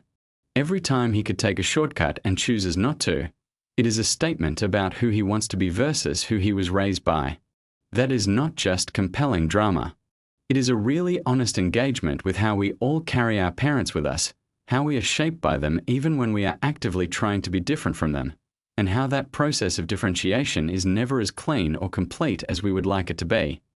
The Viltrumite Empire as a whole gets more development in Season 2, and what makes them interesting is that they are not just brutes. They have a complex civilization with its own internal logic, its own history, its own sense of honor and hierarchy. Understanding that does not make them less threatening. If anything, it makes them more so, because it means that the conflict is not just a matter of good versus evil. It is a collision of civilizations with genuinely incompatible values, and neither side fully understands the other. That kind of conflict is much harder to resolve than one that is simply about defeating a bad guy, and Season 2 is very aware of that complexity. Let us talk about something that is maybe a little more abstract but that I think is central to why Season 2 resonates the way it does. The season is, at its core, about what it costs to be good. Not just what it costs in terms of physical danger, though there is plenty of that. It is about the emotional cost, the relational cost, the cost to your sense of self. Being a hero in the Invincible universe is not a glamorous or comfortable thing. It is exhausting and thankless, and it puts you in impossible situations where every option has terrible consequences. The show does not romanticize that. It sits with the difficulty of it, and that honesty is part of what makes it feel more real than most superhero content. Here is a detail that I genuinely love, and it is the kind of thing you only catch if you are paying very close attention. Throughout Season 2, there are small visual callbacks to moments from Season 1 that work almost like emotional bookmarks. A character will be in a pose or a lighting setup that echoes an earlier scene, and the resonance between the two moments adds a layer of meaning to the current one that would not be there without that reference. The animators and directors are very deliberate about these moments. They are not accidents or coincidences. They are part of a carefully constructed visual language that rewards repeat viewing and careful attention. The trauma processing that happens in Season 2 extends not just to Mark and Debbie, but to essentially every character who is in some way connected to what happened at the end of Season 1. The show understands that trauma is not a singular event but a process, and that different people move through that process at very different rates and in very different ways. Some characters cope by throwing themselves into action. Some withdraw. Some become harder and more closed off. Some reach out desperately for connection. The variety of responses feels true to life in a way that is relatively rare in genre storytelling, where the tendency is usually to have characters process trauma quickly and then get back to the main plot. Now I want to take a moment to appreciate the music of Season 2, because it is doing extraordinary work and deserves more attention than it typically gets.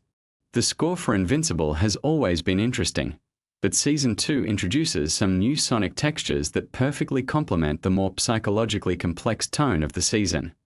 There are moments where the music does something almost unsettling, where it sits in a register that is neither triumphant nor tragic but something in between, something that leaves you feeling uncertain in exactly the way the narrative wants you to feel uncertain.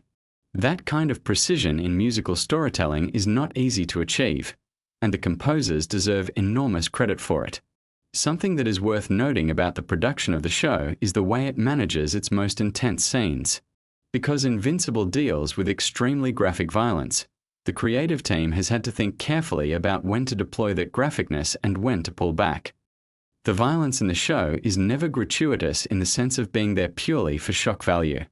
It always has emotional and narrative purpose.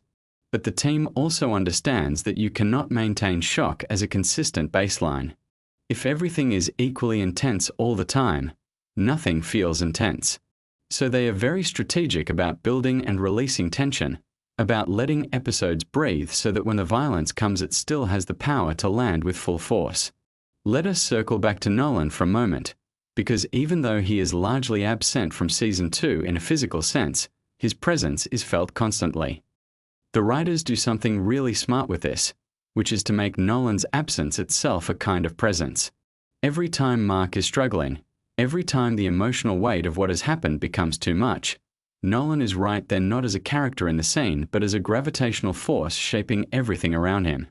The decision to structure the season this way, to let the most powerful character in the show's recent history be felt rather than seen for much of the runtime, is a brave one, and it works beautifully. Here is something interesting about how the show approaches morality that I think distinguishes it from most superhero content.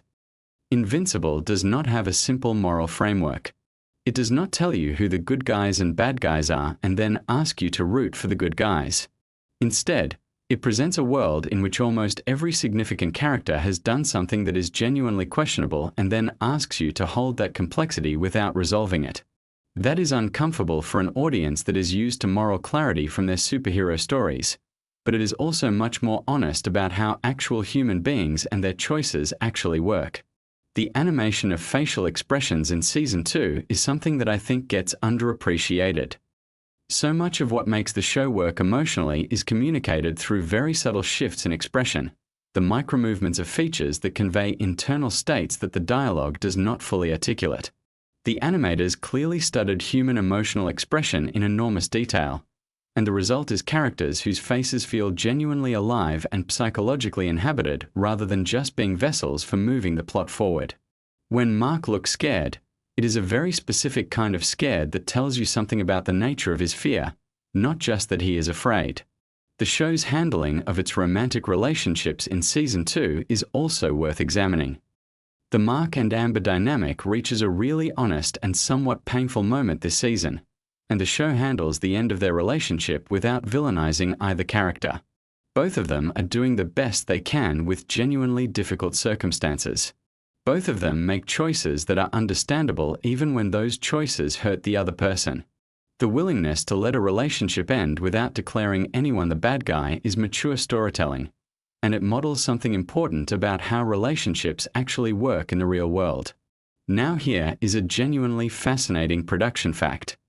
The team behind Invincible has access to Robert Kirkman, the creator of the original comic, in a way that many adaptation teams do not have access to the source material's creator.